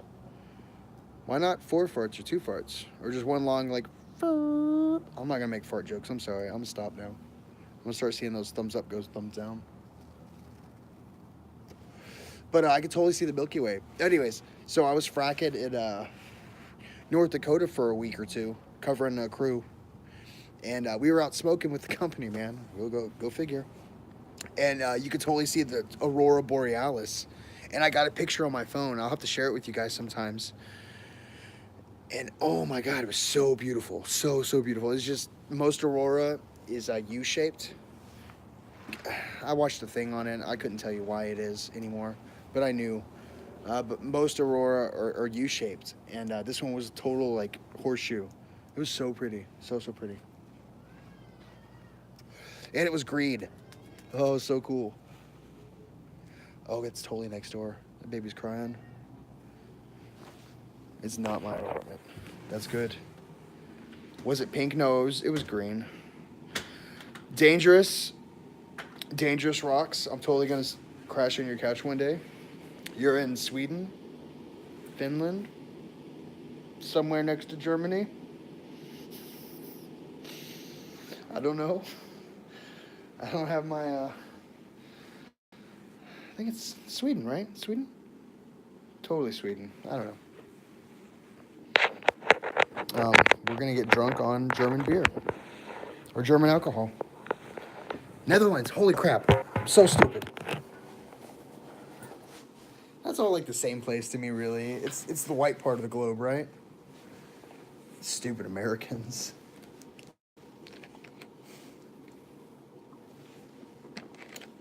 I surprise myself sometimes of how stupid we are. But, yeah. I totally ran out of sleeping pills. And I need to go to bed soon. And I usually use sleeping pills because they're so awesome. Oh, well, it's fine. I'll chat with y'all some more. What do y'all want to talk about? I can talk about anything. Literally anything. Yeah, I'm a funny guy. Yeah. I feel like you said that in jest or as sarcasm. Try tart cherry. That's a tongue twister. Try tart cherry juice. Oh, to sleep. Where would I get that? I don't know if we have a Whole Foods in Odessa. We don't really cater to hipsters. I don't mean... I say things that I don't mean, and I'm sorry. They just fly out of my mouth. Any store has it. I'm totally going to check it out tomorrow. I have dinner with my cousins in town. Beer works too. I have beer. I don't have whiskey though. Whiskey works really well. Um, yeah, but I gotta drink a bunch of beer to get tired. I don't know if y'all know how big I am, but I'm not a small guy. I'm like 6 foot and 200 pounds, and it takes a good 12 beers that I don't have to start feeling it. Oh, and I drink a lot, which is not healthy. Scary story. Oh God.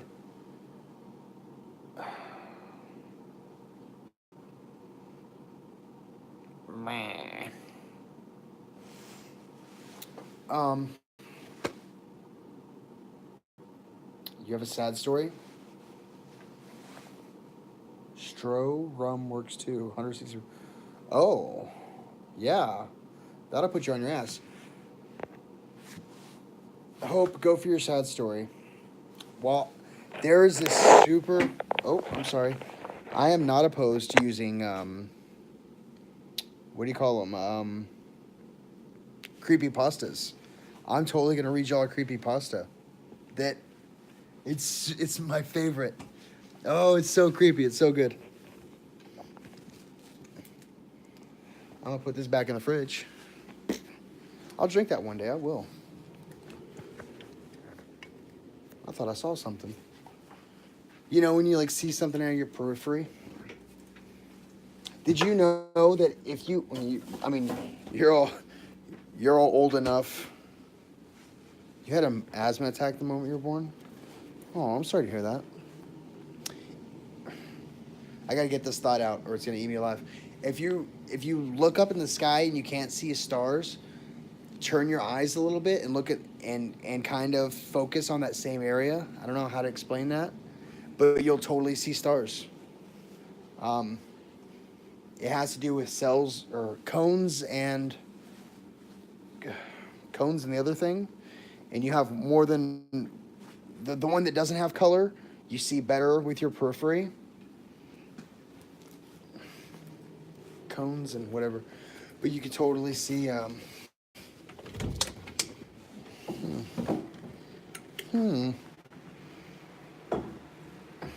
Rods, thank you, Ernie. Ernie there for the save. Mods, cones and rods, yes, thank you. Hey, are you a new person? I haven't seen you before. Everybody's replying.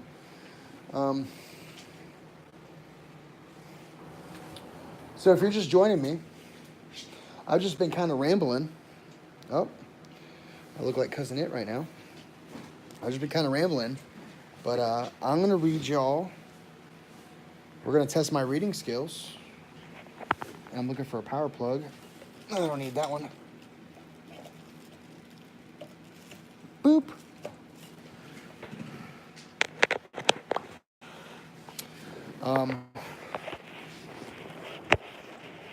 Ooh. Oh, this sucks so bad. I'm so bad at this. I totally have to get my act together. Story time. I'm just gonna hold it. But I've gotta remember what it's called. I know.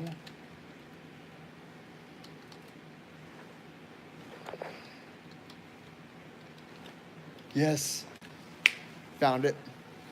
All right. So I'm totally gonna read this to you. If you've heard this before, please don't ruin it for other people. What's yesterday? Oh, Hope. Oh yeah, really sad stuff, guys. Be really sweet to Hope. She is a super sweet person. She's artistic. She paints really pretty pictures and she does music and she's a really great person. Oh, I wanted to ask. I want my mod's opinions. Should we make Ernie a mod? That's totally up to y'all. So, oh, does that work? Look at my hair. Get a mini tripod. Mini tripod. I totally should. I might, cause someone donated freaking $10. And yes, sure. Holly, what do you think? Ernie for mod? I play with my balls. My balls? Sorry. It's not even a bad joke. I literally just play with them sometimes. You know what? I'm just going to do it. Ernie, moderator. Do me proud, Bubba. Okay, so I'm gonna read this. We're gonna try. Oh, I'm totally gonna turn the light off. Let's see if this works. Is this creepier? This is totally creepier. Yes. Awesome. Oh, the blue light. It's really good. Okay. Well, I don't want to stop during this. What's up, Miss Hope? Yes, ma'am. Oh, I totally look old there with the wrinkles. Oh my God, I'm so old. Ernie, because you've been there for the saves. I appreciate that. All right, so I'm not even gonna say the title of it, but I'm just gonna start in the. Okay, thank you very much. I will check that out when I'm off my live stream. Okay. Is that? I'm gonna assume and then make an ass of.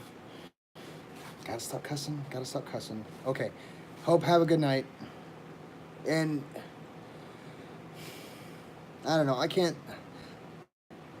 You gotta not worry about what people think of you. My silly butt wouldn't be doing this if I truly cared what everybody thought. I've got this small group of people that are totally watching this long-haired, ridiculous smoker guy talk about his life. Like, don't worry about other people. I don't know how to say that. And I know that not everybody can do like me. Oh, this is the stupid crap I buy. It's totally a mini,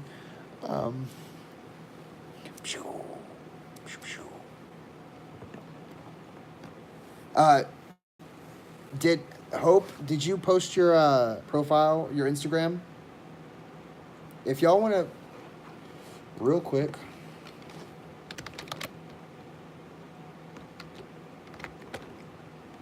Instagram, we're gonna log in.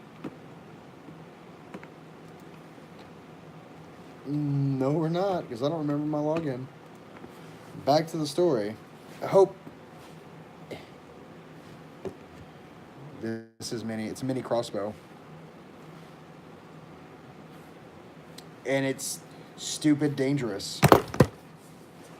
I'm not saying that I've shot people, but I've shot cardboard, and it messes cardboard up.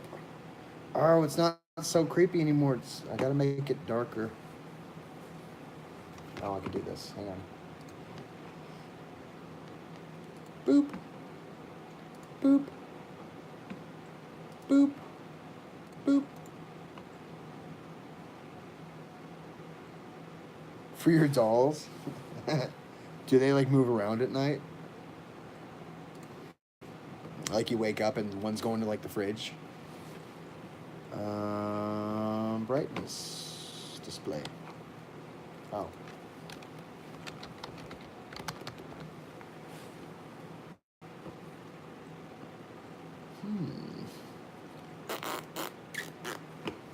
It's not gonna help me. It's fine. That's fine. Okay. So here's a story. I've been lying in my room for hours now. It's 5:30 a.m. and there's not much I can do. You know what's the worst part about my situation is I'm in the same room with my parents. They keep looking at me and I can't help but not look back and try not to cry or scream. Their eyes are focused on me and their mouths are wide open, and there's a strong scent of blood and I feel so paralyzed with fear. Here's the thing.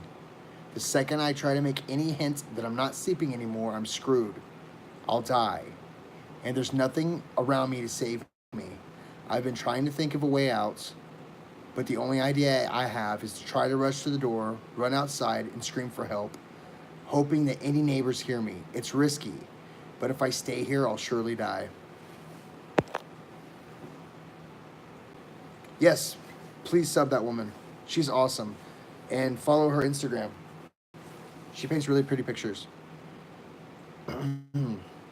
He's waiting for me to wake up and to see his masterpiece. You're probably wondering what's going on. I do get ahead of myself sometimes. About 3 hours ago, I heard screaming from the other side of the house. I got up to check the noise before I realized I had to go to the restroom. Oh, it's so good, isn't it? Shh, be quiet. Instead of doing the smart, noble thing and investigating, I used the bathroom first. I could have gotten myself killed right then for my stupid actions, but I actually did my business, took a peek outside the bathroom, and there was blood on the carpet. As any other sane human would do, I bolted back to my room, hiding under the sheets like the scaredy I was. I think they changed that. This is like it used to say like the scared little boy I was. I tried to convince myself to go back to sleep. And I think this was just some weird vivid dream or something. But I hear my bedroom door creak open, and like the terrified child I was, I peeked out from under my blankets to see what was going on. I could see something dragging my parents into the room. Obviously dead. It was not human. I could tell you that much. It was hairless, with no eyes and no clothing. It walked like a caveman, with its back slouched as it dragged my dead parents. But the thing was smarter than any caveman. It propped my father up against the edge of my bed and made him face me. Then sat my mother down in the chair, positioned her towards me as well. Then it started rubbing its hands on the walls, staining with blood, drawing a circle with devil's pentagram in it. This thing had made what it would probably call a masterpiece. To finish off, it scrambled a message on the wall that I could not read in the darkness, then positioned itself under my bed, waiting to strike. The scariest thing now is my eyes have adjusted to the darkness, and since then, I can read the message on the wall. And I don't want to look at it because it's terrifying to think about. But I feel I need to see it before I'm killed. I peek at the creature's masterpiece. I know you're awake. Oh, it's such a good story.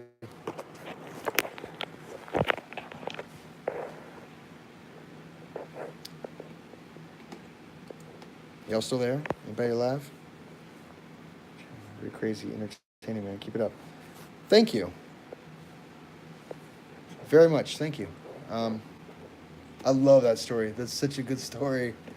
Oh, some of y'all don't know. Nathan's no sleep for me, thanks. So some of y'all. Oh, I gotta spell it right.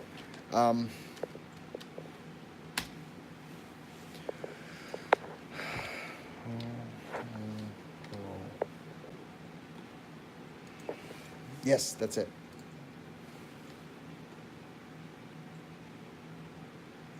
It's called 8 Feet Tall. Oh, this is a really good one. All right, I'm sorry. I gotta look around. Now's the time that like someone saying "Don't turn around" would totally freak me out. So I totally feel how Nathan feels right now. Poe, Lauren, do you know the story? It's a really good story. Oh, and I got tangled up with my cord. I hope I didn't roll over it. God, that'd be bad. That's a scary story. I run over my freaking fast charge cable. Would you care if I read it for these people? Because some of them don't know the story. I don't know. Do y'all know the Po story?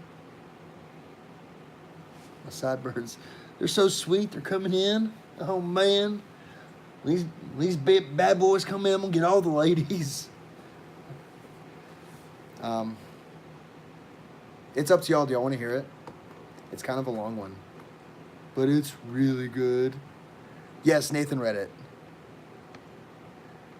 You don't know about the story? Do y'all want to hear it again? tell me. Nathan won't. No, Nathan will not say. I'm totally gonna read it. And I'm sorry if you've heard it before. But it's creepy every time. Whatever.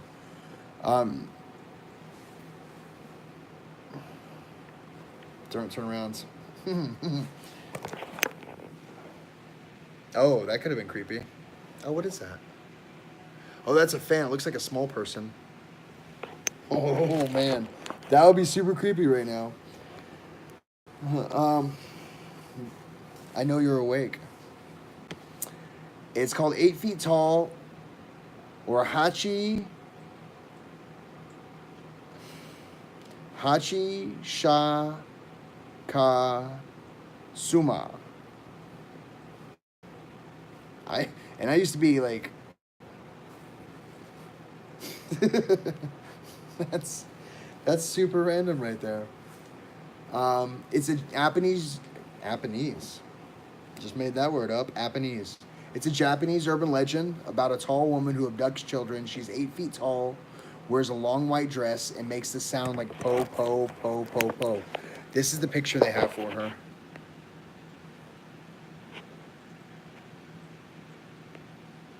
Oh, if y'all want to try saying that word, it's that one. But I didn't give y'all enough time to try to pronounce it, so. No, so here's a story. My grandparents lived in Japan. Every summer, my parents would take me there on holiday to visit them. They lived in a small village, and they had a big backyard. Oh, no. After this, I'll read y'all one of my Okinawan stories. It is so good. They had a big backyard. I loved to play there during the summer. When we arrived, my grandparents always welcomed me with open arms. I was their only grandchild, so they spoiled me. That's right, Hachi is 8. Well, and she's 8 feet tall. Go figure. Hachi Roku, AE86. Roku is 6. The last time I saw them was the summer when I was 8 years old. As usual, my grandparents booked a flight to Japan, and we drove from the airport to my grandparents' house. They were delighted to see me, and they had a lot of little presents to give me. My parents wanted to have some time by themselves, so after a few days, they took a trip to another part of Japan, leaving me in the care of my grandpa and grandma. One day, I was playing in the backyard, and my grandparents were inside the house. It was a hot summer's day, and I lay down on the grass to rest. I stared up at the clouds and enjoyed feeling of the soft rays of the sun on the gentle breeze. Just as I was about to get up, I heard a strange sound. Po, po, po, po, po, po, po. I didn't know what it was, and it was hard to figure out where it was coming from. It sounded almost like someone was making a noise themselves, as if they were just saying po, po, po, over and over again in a deep, masculine voice. So let me try this. Po, po, po, po, po, po, po. Then the hat began to move, as if someone was wearing it.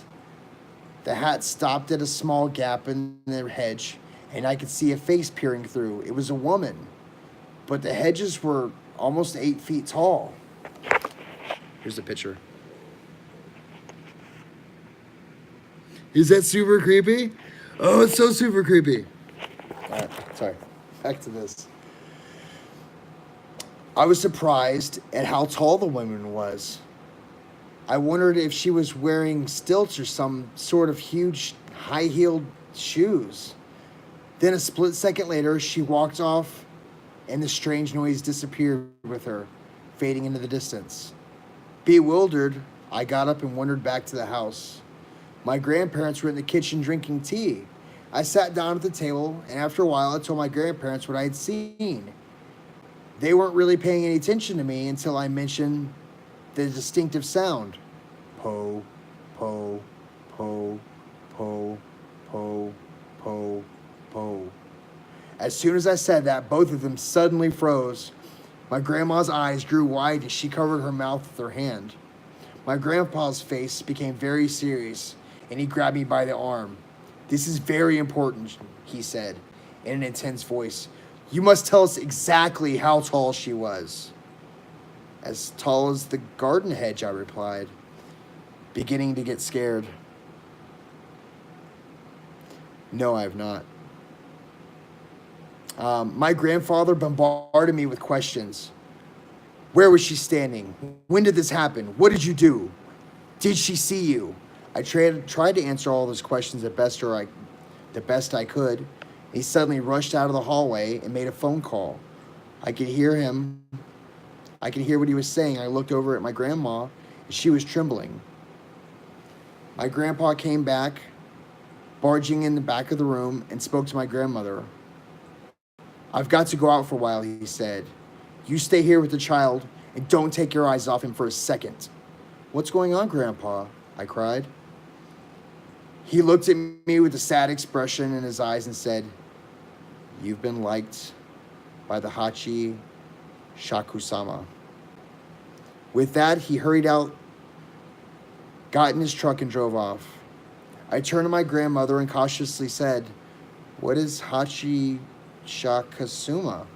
"Don't worry," she replied in a shaking voice. "Grandpa will do something. There's no need to worry." We sat nervously in the kitchen, waiting for my grandfather to come back. She explained what was happening. She told me that there was a dangerous thing that was haunting the area. They called it the Hachi Shakusama because of its height. In Japanese, Hachi Sakusama means 8 feet tall. Totally gonna have to get I'm not gonna do the translate. We're close enough. It takes the appearance of an extremely tall woman and makes it sound like po, po, po, in a deep male voice. It appears slightly differently depending on who sees it. Some say it looks like a haggard old woman in a kimono. Others say it's a girl in a white funeral shroud. One thing that never changes is the height and the sound it makes. A long time ago, I was captured by monks, and they managed to confine it. Long time ago, it was captured by monks, and they managed to confine it in a ruined building on the outskirts of the village. They trapped it using 4 small religious statues called Jesus, Jizos. Jizos. I don't know. That they placed at north, south, east, and west of the ruins. And it wasn't supposed to be able to move from there. Somehow it managed to escape. The last time it appeared was 15 years ago. My grandmother said that anyone who saw 8 feet tall was destined to die within a few days. It all sounded crazy, and I wasn't sure what to believe. When my grandpa came back, there was an old woman with him. She introduced herself as Kasan and handed me a small crumpled piece of parchment saying, "Here, take this and hold it." Then she and my grandpa went upstairs to do something. I was left alone in the kitchen with my grandmother again. I needed to go to the toilet, and Granny followed me to the bathroom and wouldn't let me shut the door. I was beginning to really get frightened by all this. After a while, Grandpa and Kasan took me upstairs and brought me to my bedroom. The windows were covered in newspaper and lots of ancient ruins that had been written on them. There were small bowls of salt on all 4 corners of the room, and a small Buddha figure placed in the center of the room on top of a wooden box. There was also a bright blue bucket. "What's the bucket?" I asked.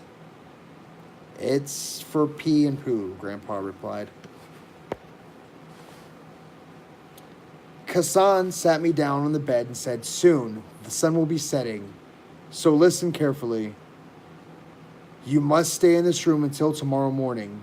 You must not come out under any circumstance until 7 o'clock in the morning. Your grandmother and grandfather will not speak to you or call you until then. Remember, do not leave the room for any reason until then. I will let your parents know what's going on." She spoke in such a grave tone that all I could do was quietly nod my head. You have to follow Kassan's instructions to the letter, Grandpa told me. And never let go of the parchment she gave you. And if anything happens, pray to Buddha and make sure that you lock the door when we leave. They walked out in the hallway, and after saying goodbye to them, I closed the bedroom door and locked it. I turned on the TV and tried to watch. But I was so nervous I felt sick to my stomach. Grandma had left some snacks and rice balls for me, but I couldn't eat them. I felt like I was in prison, and I was very depressed and scared. I lay down on the bed and waited. Before I knew it, I was asleep. When I woke up, it was just after 1 a.m., and all of a sudden, I realized that something was tapping on the window.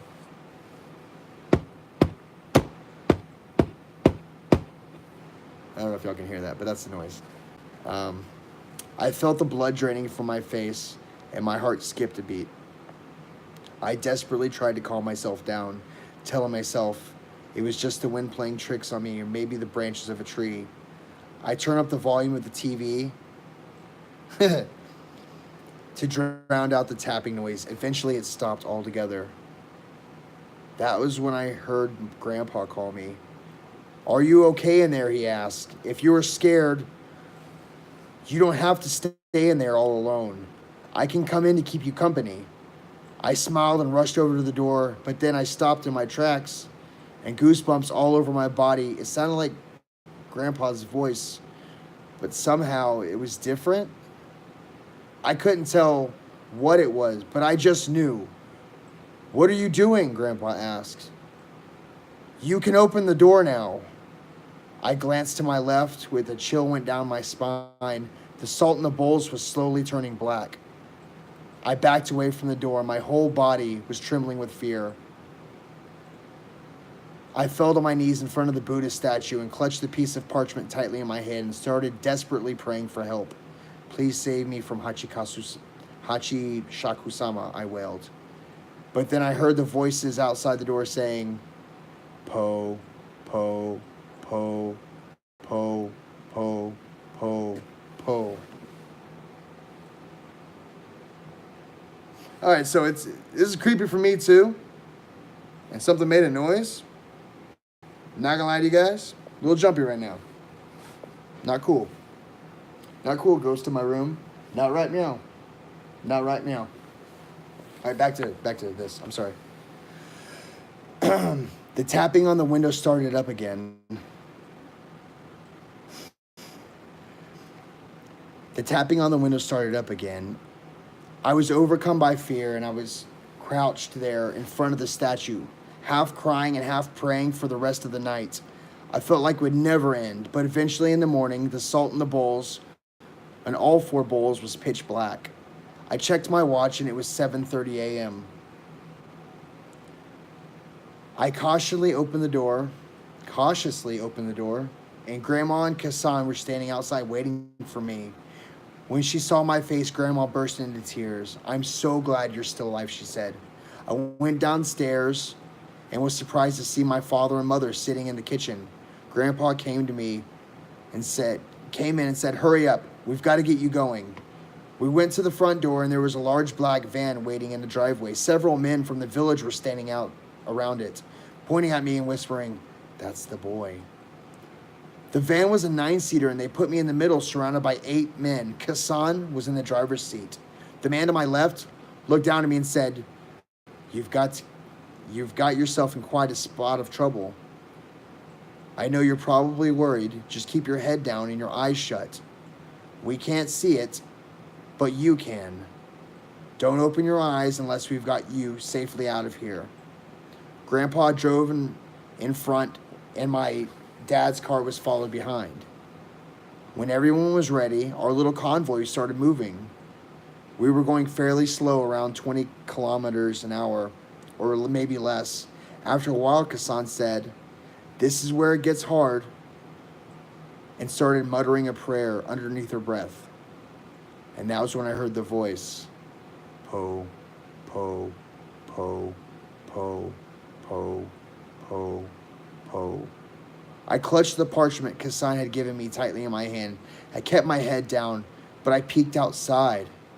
I saw a white dress fluttering in the breeze. It was moving along the van. It was Hachikasu Sama. She was outside the window, but she was keeping pace with us. Then suddenly she bent down and peered into the van. No, I gasped. The man beside me shouted, "Close your eyes!" I immediately shut my eyes as hard as I could and tightened my grip on the piece of parchment. Then the tapping began. Then the voice became louder. Po, po, po, po, po, po, po. There was a tapping on the windows all around us. All of the men in the van startled and on edge, muttering nervously to themselves. They couldn't see 8 feet tall, and they couldn't hear her voice, but they could hear her tapping on the windows. Kassan started praying louder and louder until she was almost shouting. The tension inside the van was unbearable. After a while, a tapping had stopped and the voice disappeared. Kassan looked back at us and said, "I think we're safe now." All of the men around me breathed a sigh of relief. The van pulled over to the side of the road, and the men got out. They transferred me into my dad's car. My mother held me close. That's right, Brendan. My mother held me close, and tears were running down her cheeks. Grandpa and my father bowed to the men, and they went away, and they went their own way. Sorry. Kassan came to the window and asked me to show her the piece of parchment she had given me. When I opened my hand, I saw it had gone completely black. "I think you will be okay now," she said. "But just to be sure, hold on to this for a while." She handed me a new piece of parchment. After that, we drove straight to the airport, and Papa saw us safely on the plane. When we took off, my parents breathed a sigh of relief. My father told me he had heard about 8 feet tall before, years ago. His friend had been liked by her, and the boy disappeared and was never seen again. My father said that there was other people who had been liked by her and lived to tell about it. They had all had to leave Japan and settle down in foreign countries. They were never able to come back to the homeland. She always chooses children as her victims. They say it's because children are dependent on their parents and family members. This makes them easier to deceive when she poses as their relatives. She said the men in the van were all blood relatives of mine, and that is why they had been sitting around me, and why my father and grandpa had been driving in front and back of me. I know, right? It was all done to try to confuse 8 feet tall. It took a while to contact everyone and get them all together, so that's why I had to be confined to a small room all night.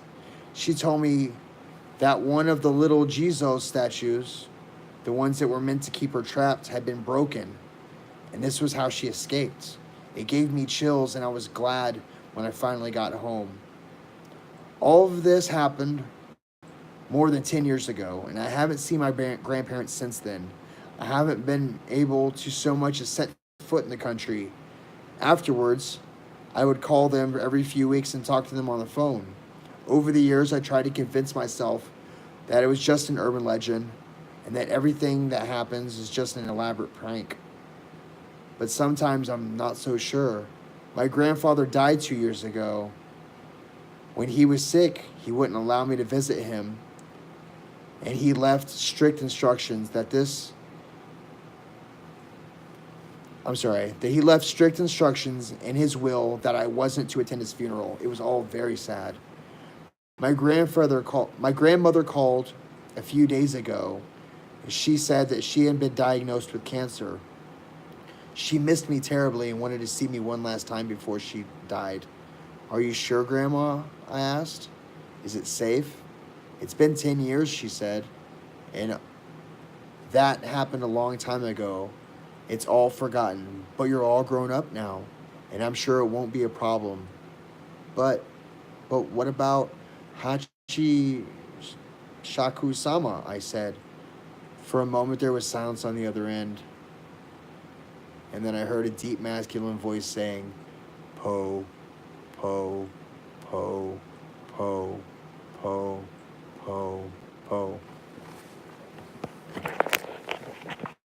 That was that story. Super creepy, right? Oh, that's creepy. We're gonna go have a cigarette.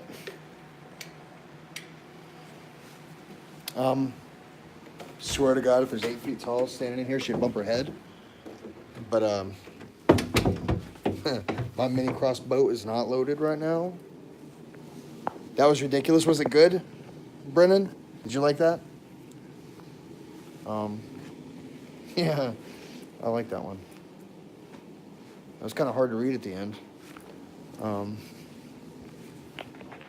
Now watch, I'm gonna go outside. I'm gonna hear it, and I'll be fucked.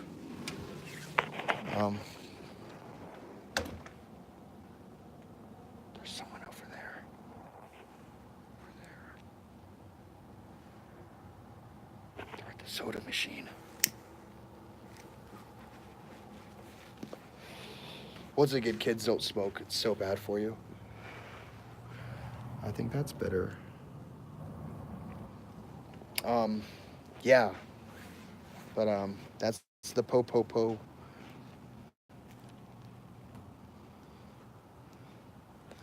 You think it sounds like a bullfrog? See, I thought you left already, Bubba. Holy crap. CC Games, awesome guy. Please sub to his channel. He runs a great store. He does live streams, videos, video games, and just if you love video games, you'll love his channel. Please check him out. Please. He's a super awesome guy. He gave me my first donation tonight too. It's kind of cool.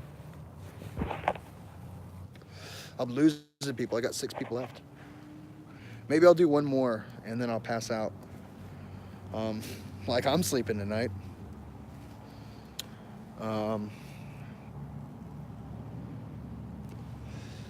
God. Oh, there's a really good one that. So, like I said, Okinawa is a really creepy place. Super creepy. So, just for reference, like I said, you don't point at mausoleums because it's like pointing a laser pointer at someone's eyes. So when someone dies in Japan, you're not allowed to cry at their funeral. You party. You're having a great time at their funeral, and then they close them in the mausoleum, and then that's when people they might cry or they'll go home and be sad. I like that. So you don't point at mausoleums. Also, if they suspect a building of being haunted, like there was a hotel, a multi-million-dollar hotel, and there had been a lot of deaths and a lot of shady stuff going on, and a lot of people died, they just stopped building it. They didn't tear it down because in Japan they believe that if a ghost is attached to a place, y'all can't see me that well, I'm sorry. If a ghost is attached to a place, that if you destroy it, they'll leave that place and they'll go haunt other people, and you don't want that. But like I said, Okinawa, I'll tell y'all some stuff I remember about Okinawa. We had the suicide cliffs. Oh my God, I gotta set y'all down for a second. I totally gotta pee. Is that okay? I'm sorry. My 5 adoring fans. Maybe not adoring, but I totally gotta pee.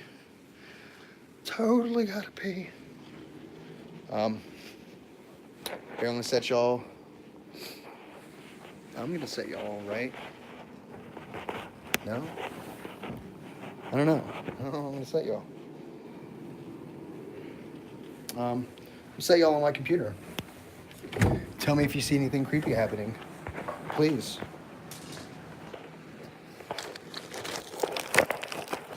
I will be your bee and stuff. But I've been drinking green tea. And no. Be right back.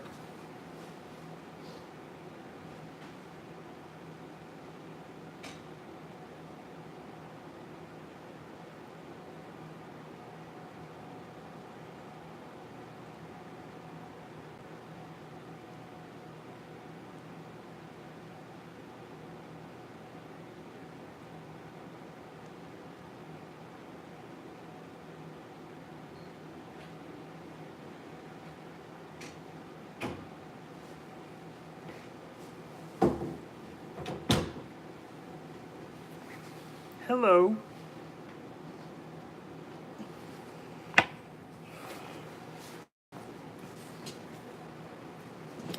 But no. So what I was saying, during I was going to tell you all this earlier, and I totally forgot. Now I totally remember again.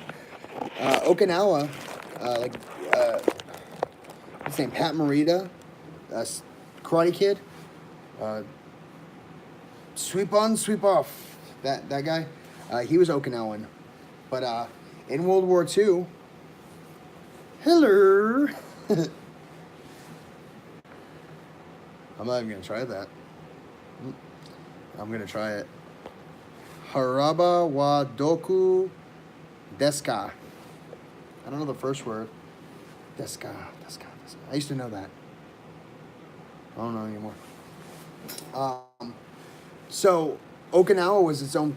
It was its own country, or for the most part, yeah, it was its own country, and Japan came in, and to scare the Okinawan people, and to take over their island, they scared.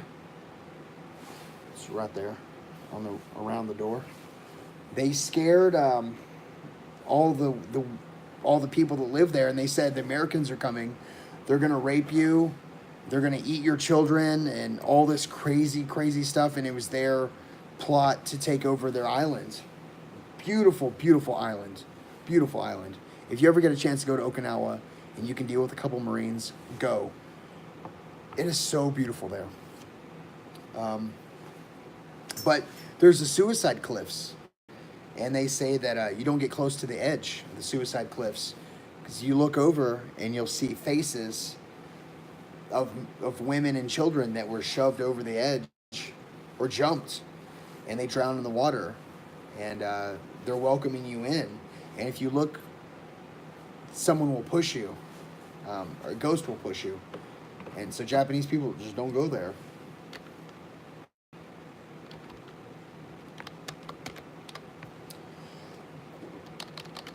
Oh.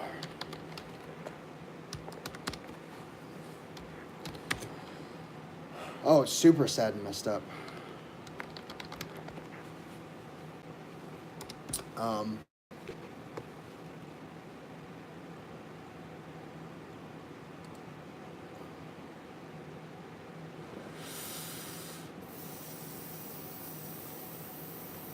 Oh yeah, creepy story, and then there's like an ad about freaking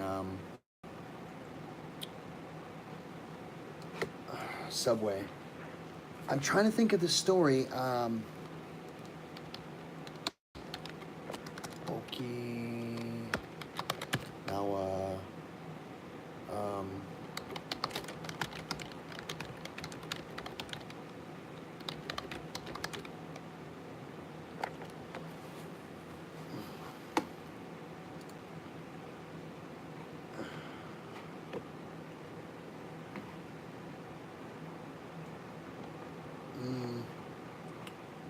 Woman dies. Basically about a man and a woman that were madly in love, and then he gets sick. And why are you gonna smack me? He gets sick, and to show.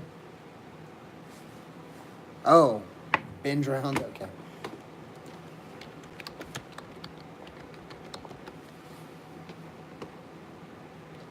Okay. Oh. Known as Majora's Mask. It's a scary, creepy pasta written by. Oh, this is okay. We're gonna check this one out. Do I kill the lights?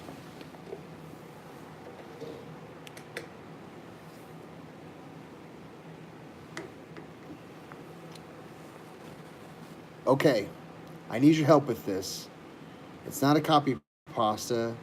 It's a long read, but I feel my safety or my well-being could very well depend on this. To store this video game related specifically, this is video, I can't read.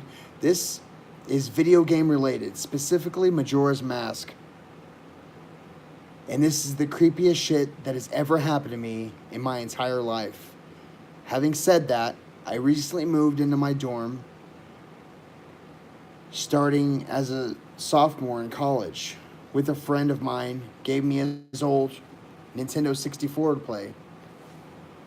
I was stoked, to say the least. I could finally play all of those old games of my youth that I haven't touched in at least a decade. His Nintendo 64 came with one yellow controller and a rather shoddy copy of Super Smash Bros. And while beggars can't be choosers, needless to say, it didn't take long until I became bored with beating up level 9 CPUs. That weekend, I decided to drive around a few neighborhoods, about 20 minutes or so off campus, hitting up all the local garage sales, hoping to score on some good deals from ignorant parents. I ended up picking up a copy of Pokemon Stadium, GoldenEye, F yeah, F-Zero, and two other controllers for $2. Satisfied, I began to drive around the neighborhood when one last house caught my attention. I still have no idea why I did. But there were no cars there, and only one table was set up with random junk on it. But something sort of drew me there. I kind of thrust my gut into these things.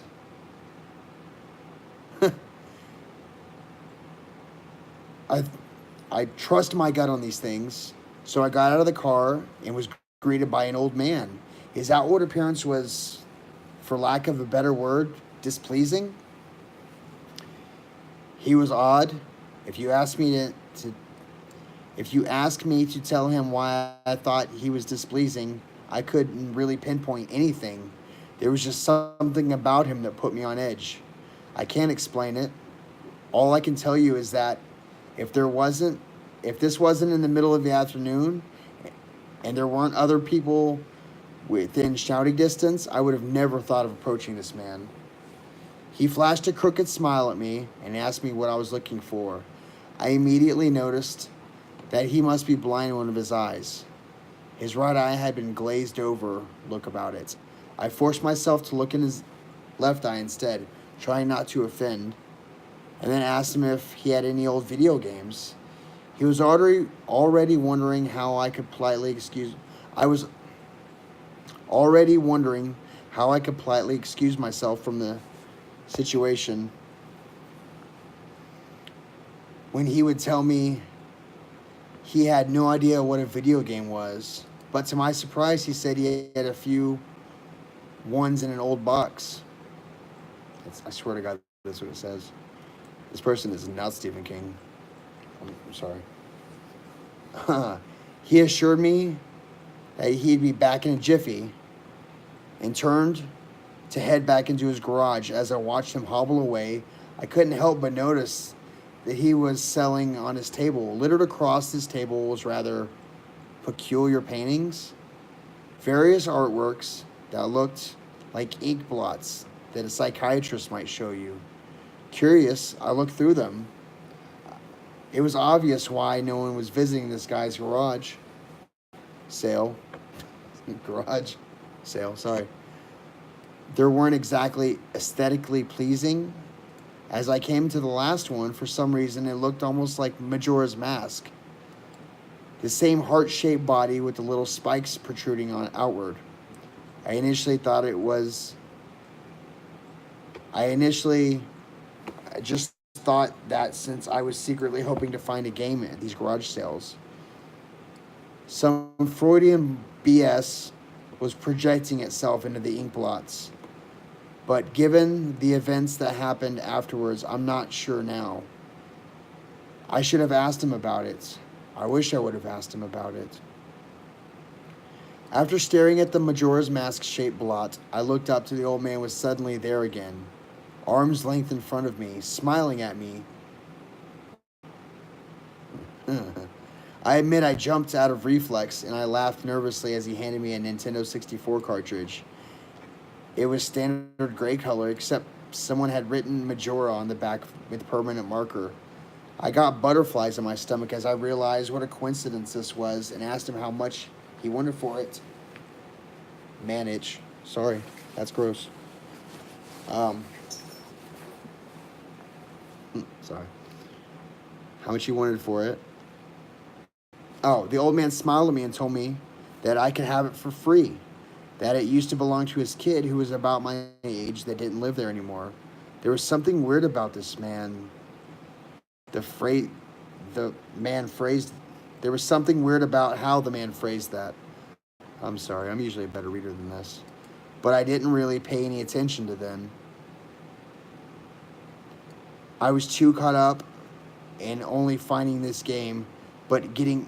I was too caught up not only finding this game, but getting it for free. I reminded myself to be a bit skeptical since it looked pretty shady cartridge and there was no guarantee it would work. But then the optimist inside me interjected that maybe it was some kind of beta version or a pirated version of the game, and that was all I needed to be back on Cloud 9. I thanked the man, and the man smiled at me and wished me well, saying goodbye then. Oh. Oh, I am not reading all this. Oh my God. Maybe we'll see. Where did I go? This is a long one. At least that was what it sounded like to me. All the way in the car ride home, I had a nagging doubt that the man had said something else. My fears were confirmed when I booted up the game. To my surprise, it worked just fine. There is one save file named Ben. Goodbye, Ben. He was saying, goodbye, Ben. I felt bad for the man. Obviously, a grandparent and obviously going senile.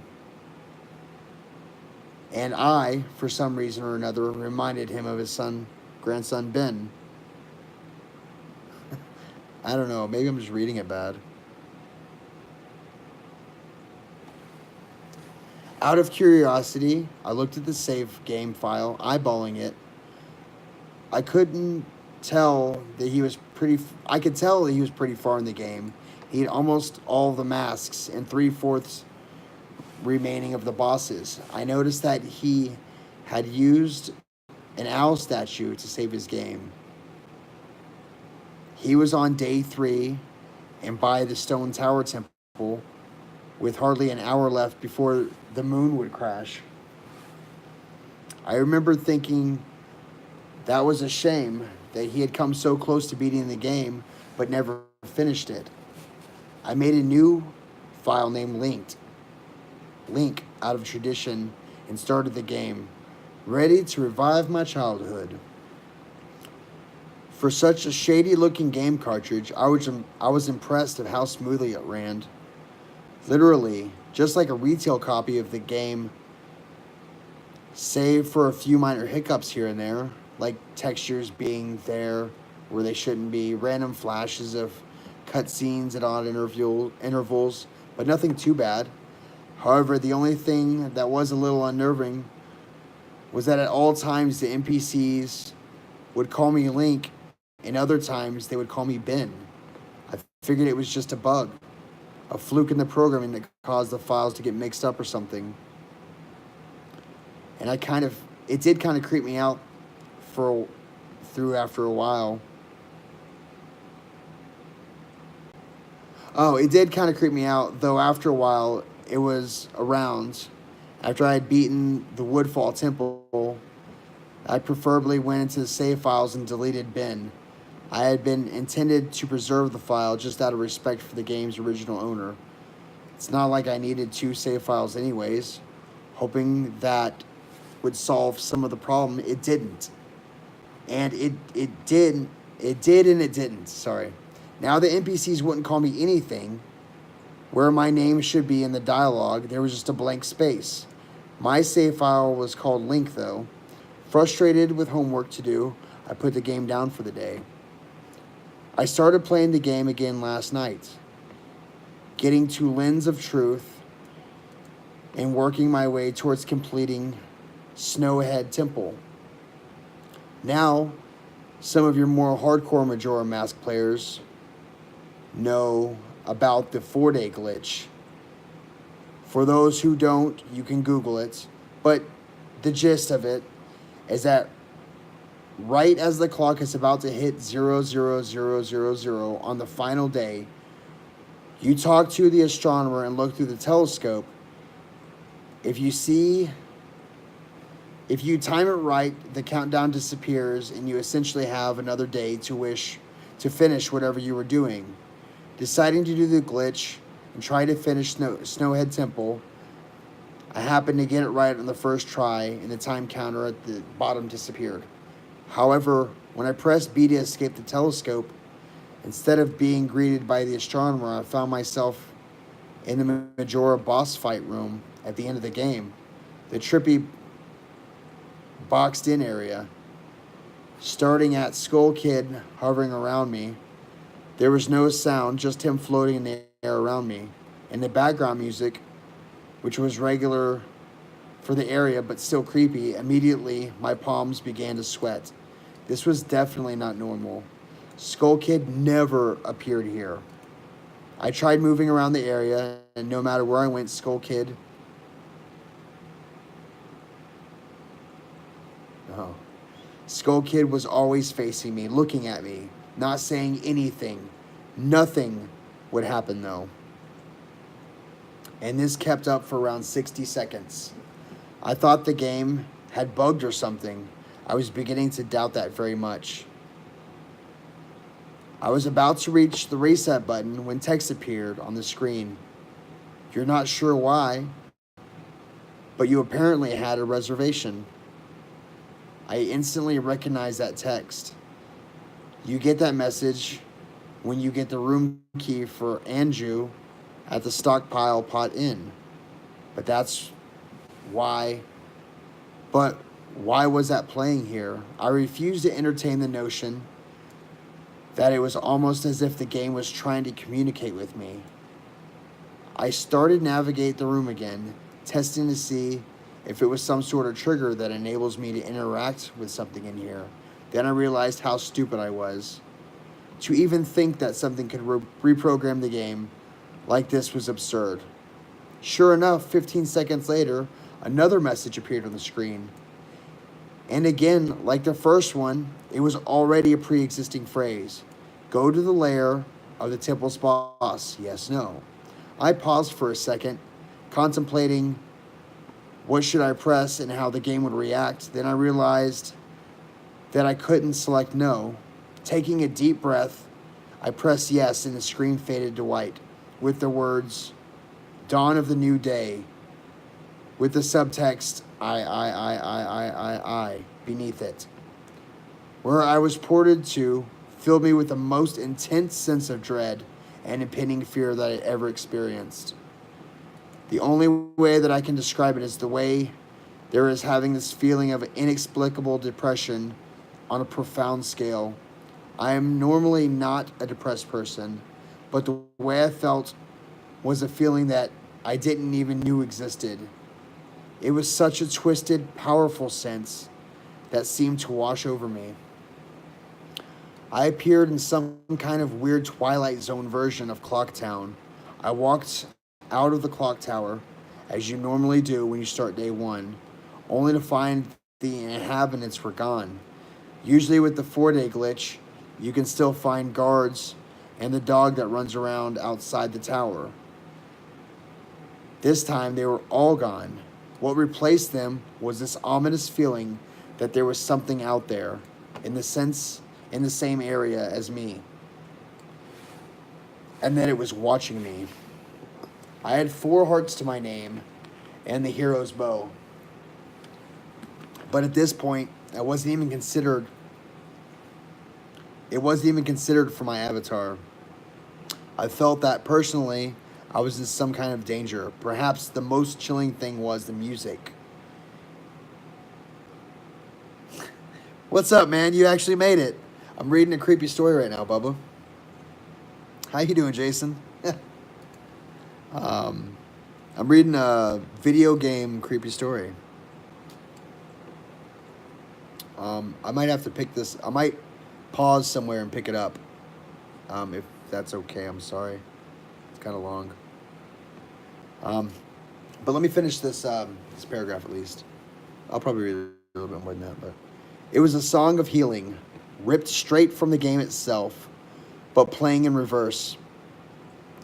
The music was getting louder, building up, so as if you would expect something to pop out at you, but nothing ever did. It was a... Yeah, me too, bud. It was a constant loop. It began to wear on my mental state.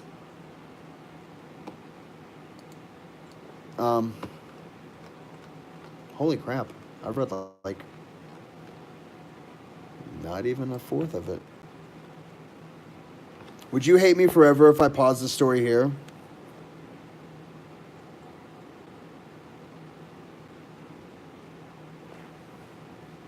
I hate asking questions because you got to wait for people to reply. Jason, I totally get how you feel.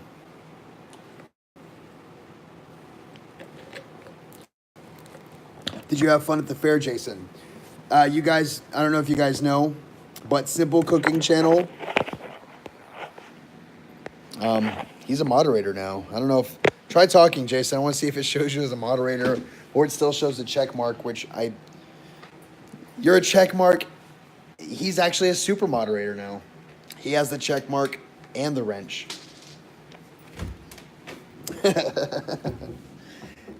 Please check out his channel. It is so awesome. I was talking about it earlier. He makes delicious food. Super yummy. My feet hurt. I need to put on boots. Super yummy. Simple. I mean, that's what his channel focuses on, is simple food. It's just super good. It's super, super good. And he does live streams. He actually is the one that kind of talked me into doing live streams. I was joking about it, and he goes, "You should." And he might have been joking. I don't know. That is so awesome, Bubba. I'm so happy for you. Don't stop. Maybe I'll read one more paragraph when I go back in. A lot of people are lost. I didn't play Majora's Mask. I was you're gonna hate me forever, Holly, and you're gonna unsub me. But I was a Sega guy. Yes, Holly was totally into it. She's the one that said she would slap me if I didn't read it. I will finish it. Maybe not tonight, though. Holy crap, how long have I been streaming? How long is 169 minutes? I've had a solid like 6 people. Hey, Jason, that Nick guy really upset Holly. Please don't let him back in your channel. That poor girl was... I just felt bad for her. But yeah, I read a couple of creepy stories. Really good creepy stories. And I'm sure this one's gonna be good, but I gotta get to the juicier parts. You blocked him for good. Thank you very much. Oh, I'm not walking near that house. That house right there, or there, that apartment, a lady was murdered. She was shot and put into into a garbage bag and thrown in the dumpster. Super, super sad. And sort of creepy.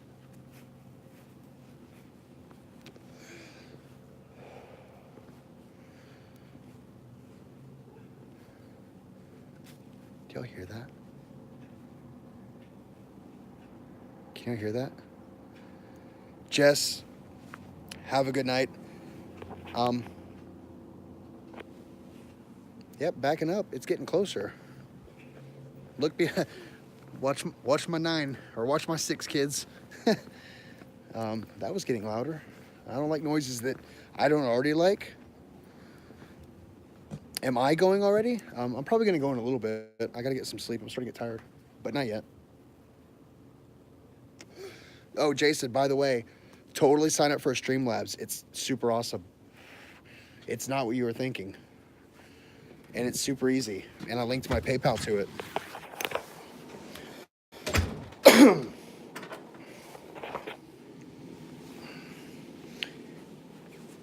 I'm so glad you did too, Bubba. Usually we get to watch you, but now you're watching my mug with all this hair. Um, um, Holly, I hate to do this to you. No, wow. Yes, Holly. Okay, sorry. I want to make sure I said the right name. Um, Jason, how is that? Well, he's not a super moderator, but he has a channel that has like 1 million subs. He's a super popular YouTuber. And he's watching little old me and hanging out with y'all. He's hanging out. That's awesome. Jason's a super simple cooking channel. Jason, that's he, is a super humble guy and just super great guy. Check out his channel, please. Everybody I tell you to check out, I totally believe in. Get like 1 million subs. I think that's how that works. I'm gonna print screen this so I know where I'm at.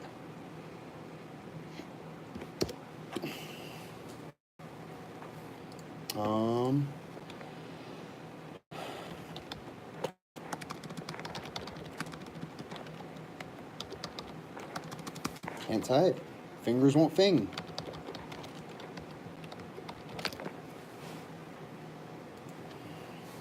I'm gonna read a short story.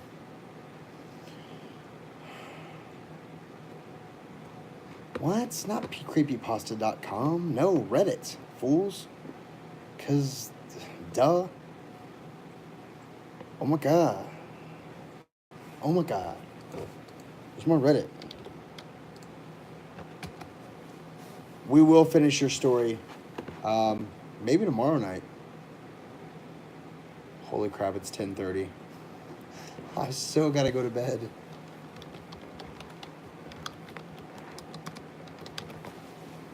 If any of you like creepy stories, totally check out Reddit Creepypasta.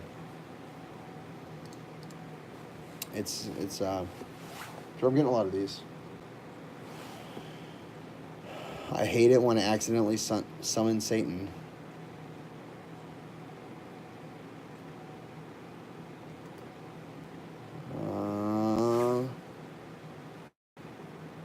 Oh, that's a really good one, but I can't read that. It's not the same. Am I doing top? Top of all time, okay.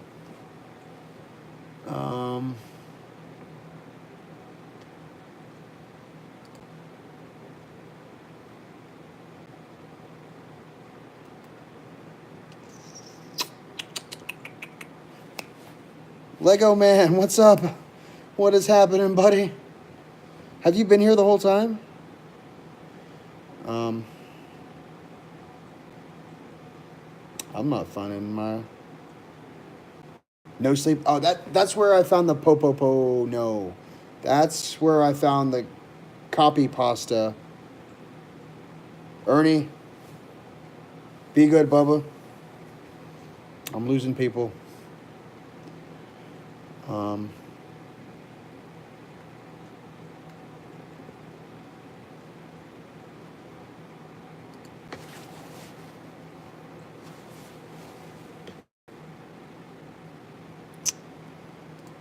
What is this one?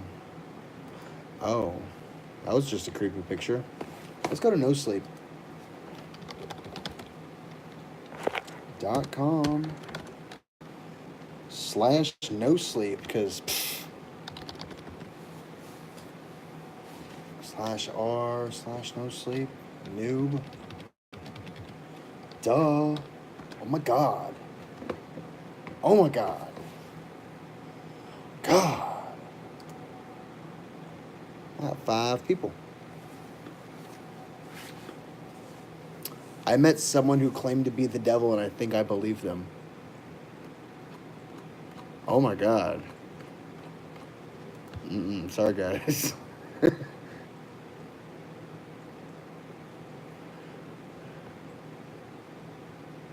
That's a long one. Something went wrong with my heart transplant. Letter from the girl who watched you grow up. Fran and Jock. These all got like 15K, 16K like upvotes. These are super good. Oh, this one won like best. Oh, this okay. Last one, guys. The Smoothie Channel. What is happening? We're gonna read this No Sleep. Oh, wait, gotta set the mood. Boop. This one's called A Package Marked Return to Sender. If you guys heard it, please tell me now, and I cannot read it. But I'm going to read it, so stop me if you don't want me to. I must be this person's neighbor. This is called A Package Marked Return to Sender. And my neighbor is one of those annoying wannabe YouTube personalities. Over the years, I've seen him cough out cinnamon, lay flat on the floor or flat on the hood of his car as it slowly creeps down the highway, douse himself in lukewarm water, all while screaming, "Epic win, epic fail," or F, epic maintenance of the status quo. For all I know, it can get tiring to watch him go about his shenanigans in the pursuit of viral fame. So when he knocked on my door the other day, he told me he was going away for a few weeks. He asked that I get his mail. Honestly, I was relieved. I can't explain the peace of mind I had knowing that I didn't have to brace myself for any of his stupidity for a while. I was always afraid of his stunts would wind up bleeding all over into my life. While things were pretty normal for the first couple days, he received a few bills, a bit of spam, and what I'd assume was a birthday card. Then, one evening, I got home to find a cardboard box waiting on his front porch. In big red letters was written, "Return to Sender." I'm no small fry, but I admit I had trouble lifting the box on my own. And it was really freaking heavy. Lugging it across the road to my house was even harder. And I quickly realized that there was no way I was going to drag this up the stairs and through my front door. I decided to leave the package in my garage. It wasn't like I kept a car in there. The garage door was a piece of crap that refused to open without a good thug and a whack. It says thug. Thug. Like, what up, dog? It was less trouble just leaving the car in the driveway than it was to fight the garage door every morning and night. In hindsight, I should have set the package down while I was struggling to open the tricky door. But you know how it is when you've got a good grip on something. No point in setting it down if you don't have to. It was as I kicked the door for the third time that I lost my grip on the package and it fell to the ground. I heard a light crack inside. Shh. I cursed. I almost said it too. I hoped I hadn't broken anything important, but figured I would just tell my neighbor about it and let him assume the break happened before en route. Hands free, I finally managed to get the garage door unstuck. And boy, did it screech in protest as it rolled up and over me. I dragged the box the rest of the way, setting it in the corner of wherever my neighbor would come back and claim it. And then I forgot all about it until a few days passed, that is. I'm not sure exactly how long it took for the smell to waft in from the crack under the garage door to house, but it came in slow progression.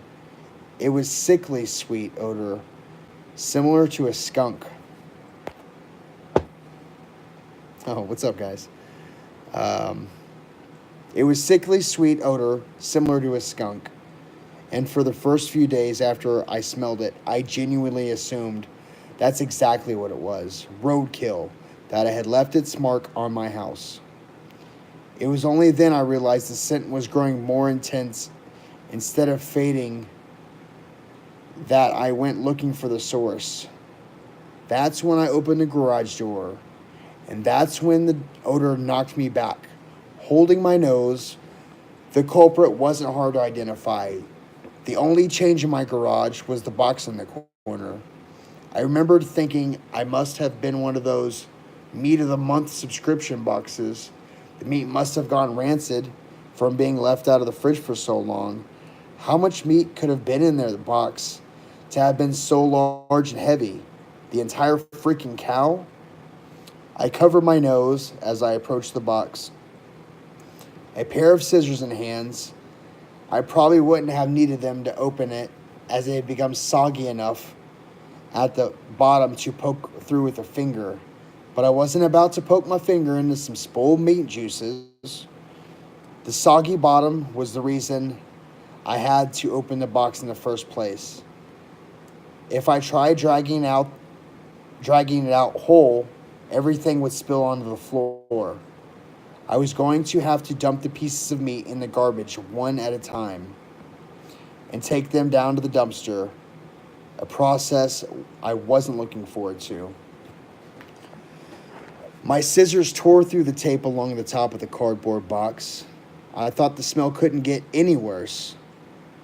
But as I flipped the flaps open and discovered the whole new gamut, G-A-M-U-T, of stink. Come on. I speak English and that ain't English. It was like opening a burning oven, but instead of the heat wave, I was met with waves of piss, sweat, poo, and putrefaction. It was so bad that I staggered back and had to force down the puke beginning to guzzle out of me. This is a gross one, guys. Sorry. I don't think I could have handled that scent mingling around the horrors coming out of the box. I'm not ashamed to admit I ran out the door for a breath of fresh air, but in short time I'd spent in the garbage, the smell had become so ingrained in the fabric of my clothes that it clung to me like a shadow. This is really disgusting. Nothing I tried could keep the smell out of my nostrils. Not air fresheners, not a face mask, not 3 showers and a change of clothes. Every second that box lay open in my garage was another second the smell was allowed a foothold into my home. I had to bite the bullet. I returned to the garage and the flaps of the box still open as though inviting me to look. I was prepared. A clothespin pinning my nostrils shut, a garbage bag in one hand, the strongest cleaner I could find in the other, and long rubber gloves to keep my skin from having to touch what was inside. But as it turns out, I needed nothing of those things. I wouldn't have to touch or clean the contents of the box. I would only have to suffer the nightmares every night. You see, there was no meat in that box, but it didn't come... There was meat in that box, but it didn't come from a cow or pig. No, it was way worse than that. It was my neighbor, dead, still in one piece, but dead. I called the cops and naturally, they took me for interrogation. It's kind of hard not to suspect the man with the corpse in his garage after all. Thankfully, they soon realized that I wasn't involved. My DNA might have been all over that box. The smell might have left a mark through my house. But there was one piece of irrefutable evidence in my neighbor's own hands that proved my innocence. A vlogging camera. Oh, this is getting good. Gross, but good. They showed me the footage only once, and I'm not sure if they were allowed to, or if they felt so bad for me that they figured it couldn't hurt. Either way, I saw it. My neighbor was sitting in the box outside of a shipping facility laughing as he told the world how he was going to mail himself across the state line He had brought pee bottles, food, a pillow, and a few flashlights. His friend, a guy had seen at his place several times to help him with his stunts, closed the lid and presumed dropping him off for shipment. Throughout the next couple hours or days, I'm honestly not sure, my neighbor recorded a few short clips about his progress. I think I'm in a truck now. I can feel it moving. I must be in a warehouse. Pretty warm in here. Still plenty of food. That kind of stuff. And then one last entry. The box toppled over. He broke his neck, and that was it. The camera recorded until either the memory card got full or the battery died. There was one thing that I didn't tell the police after they showed me the video. One thing I heard in the footage that will haunt me until the day I die. Just after the tumble that broke his neck, I heard a familiar screeching of my garage door. Oh, that's good. Oh. Oh. That's pretty good. Did you guys, hello. You guys still alive? Yeah. Poor Jason. Well, don't ship yourself, and definitely not to my house, because I might break your neck. Oh. Oh. You think that guy would, like, before that... Oh, no, because he got it the first day. You think, like, when he picked it up, the guy would have moved. Because he made it all the way across the road. Turning off lights. It's sleepy time, even though that was no sleep. I got another viewer. Hello, viewer. Hi, I'm Chappie. And I like telling gross, creepy stories. And I feel bad for Holly because I got to finish one tomorrow for her. Because there's no way tonight I'm going to finish that one. Unless I just want to call in sick tomorrow to work. And that can't happen. Sorry. I'm going to be that guy. Yeah. It's probably like super late for y'all anyways. And y'all should go to bed. Be rational adults. Jason, it's like the middle of the day for you. I'm sorry. Or it's nighttime for you. Or I don't know what time it is for you.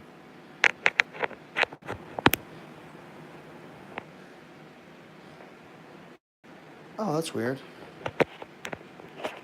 Yeah, you totally killed him by accident. Oh, yeah, it's the middle of the day for you. Go swimming. It's going to pause for 1 second. I had to check. I'm live. I had to check what time it was and see if my battery was charging. Holy crap, 189 minutes. Thank you to you guys for watching. I got 18 thumbs up. That's a new high for me. This was, wow, I streamed for a long time this time. Thanks, guys.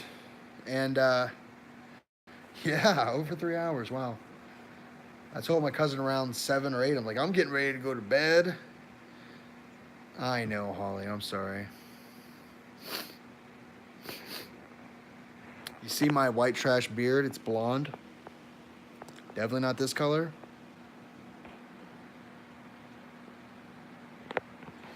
I'm happy that you made it.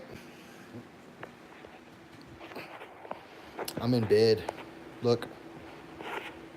Bed.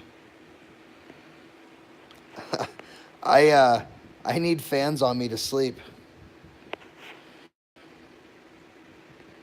I have totally been streaming for hours, and I've totally had my friends freaking hanging out with me for hours.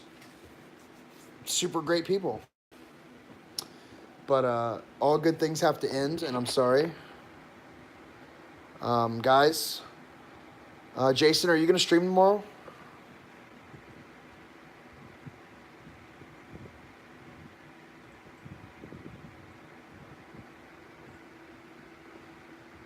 No?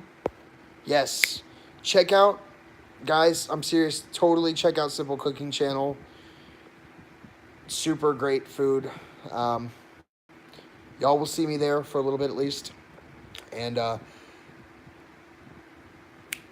yeah, it's cool to meet you too. I've totally got to finish Majora's Mask story. Oh my god, that might be like a 9-parter. That's super long. If that's all I do, I think I can make it. But Jason, I will see you tomorrow at your channel. And you guys have a great night. And everybody sub to everybody. Please. Oh, that's weird. No, that was super weird. Oh. I just got a message. I'm not joking. I need to do my taxes, right? But I haven't reached out to anybody to do my taxes. I seriously just got a message from H&R Block, a company that does them. They said your appointment is for April 1st, 2019 at 11 a.m. I didn't ask for an appointment. I'm totally not going to that appointment. I'm totally going to get my taxes done before that so someone can't murder me. Bam. Fooled their plan, didn't I? Haha. But I'll totally check you guys out later. And everybody sub. They're listening. They probably are. They found my number. I'm serious. I'm so serious. Check out Simple Cooking Channel. Check out CC Games. Check out Nathan Barnett. Everybody check out everybody. Everybody's awesome. I hope tomorrow I can creep y'all out some more with some spooky stuffs. Because that's what I'm trying to make my channel all about, is the creepy stuff. But yeah. You guys be good, and I'll see y'all later. Here we go. Wait, where's it at?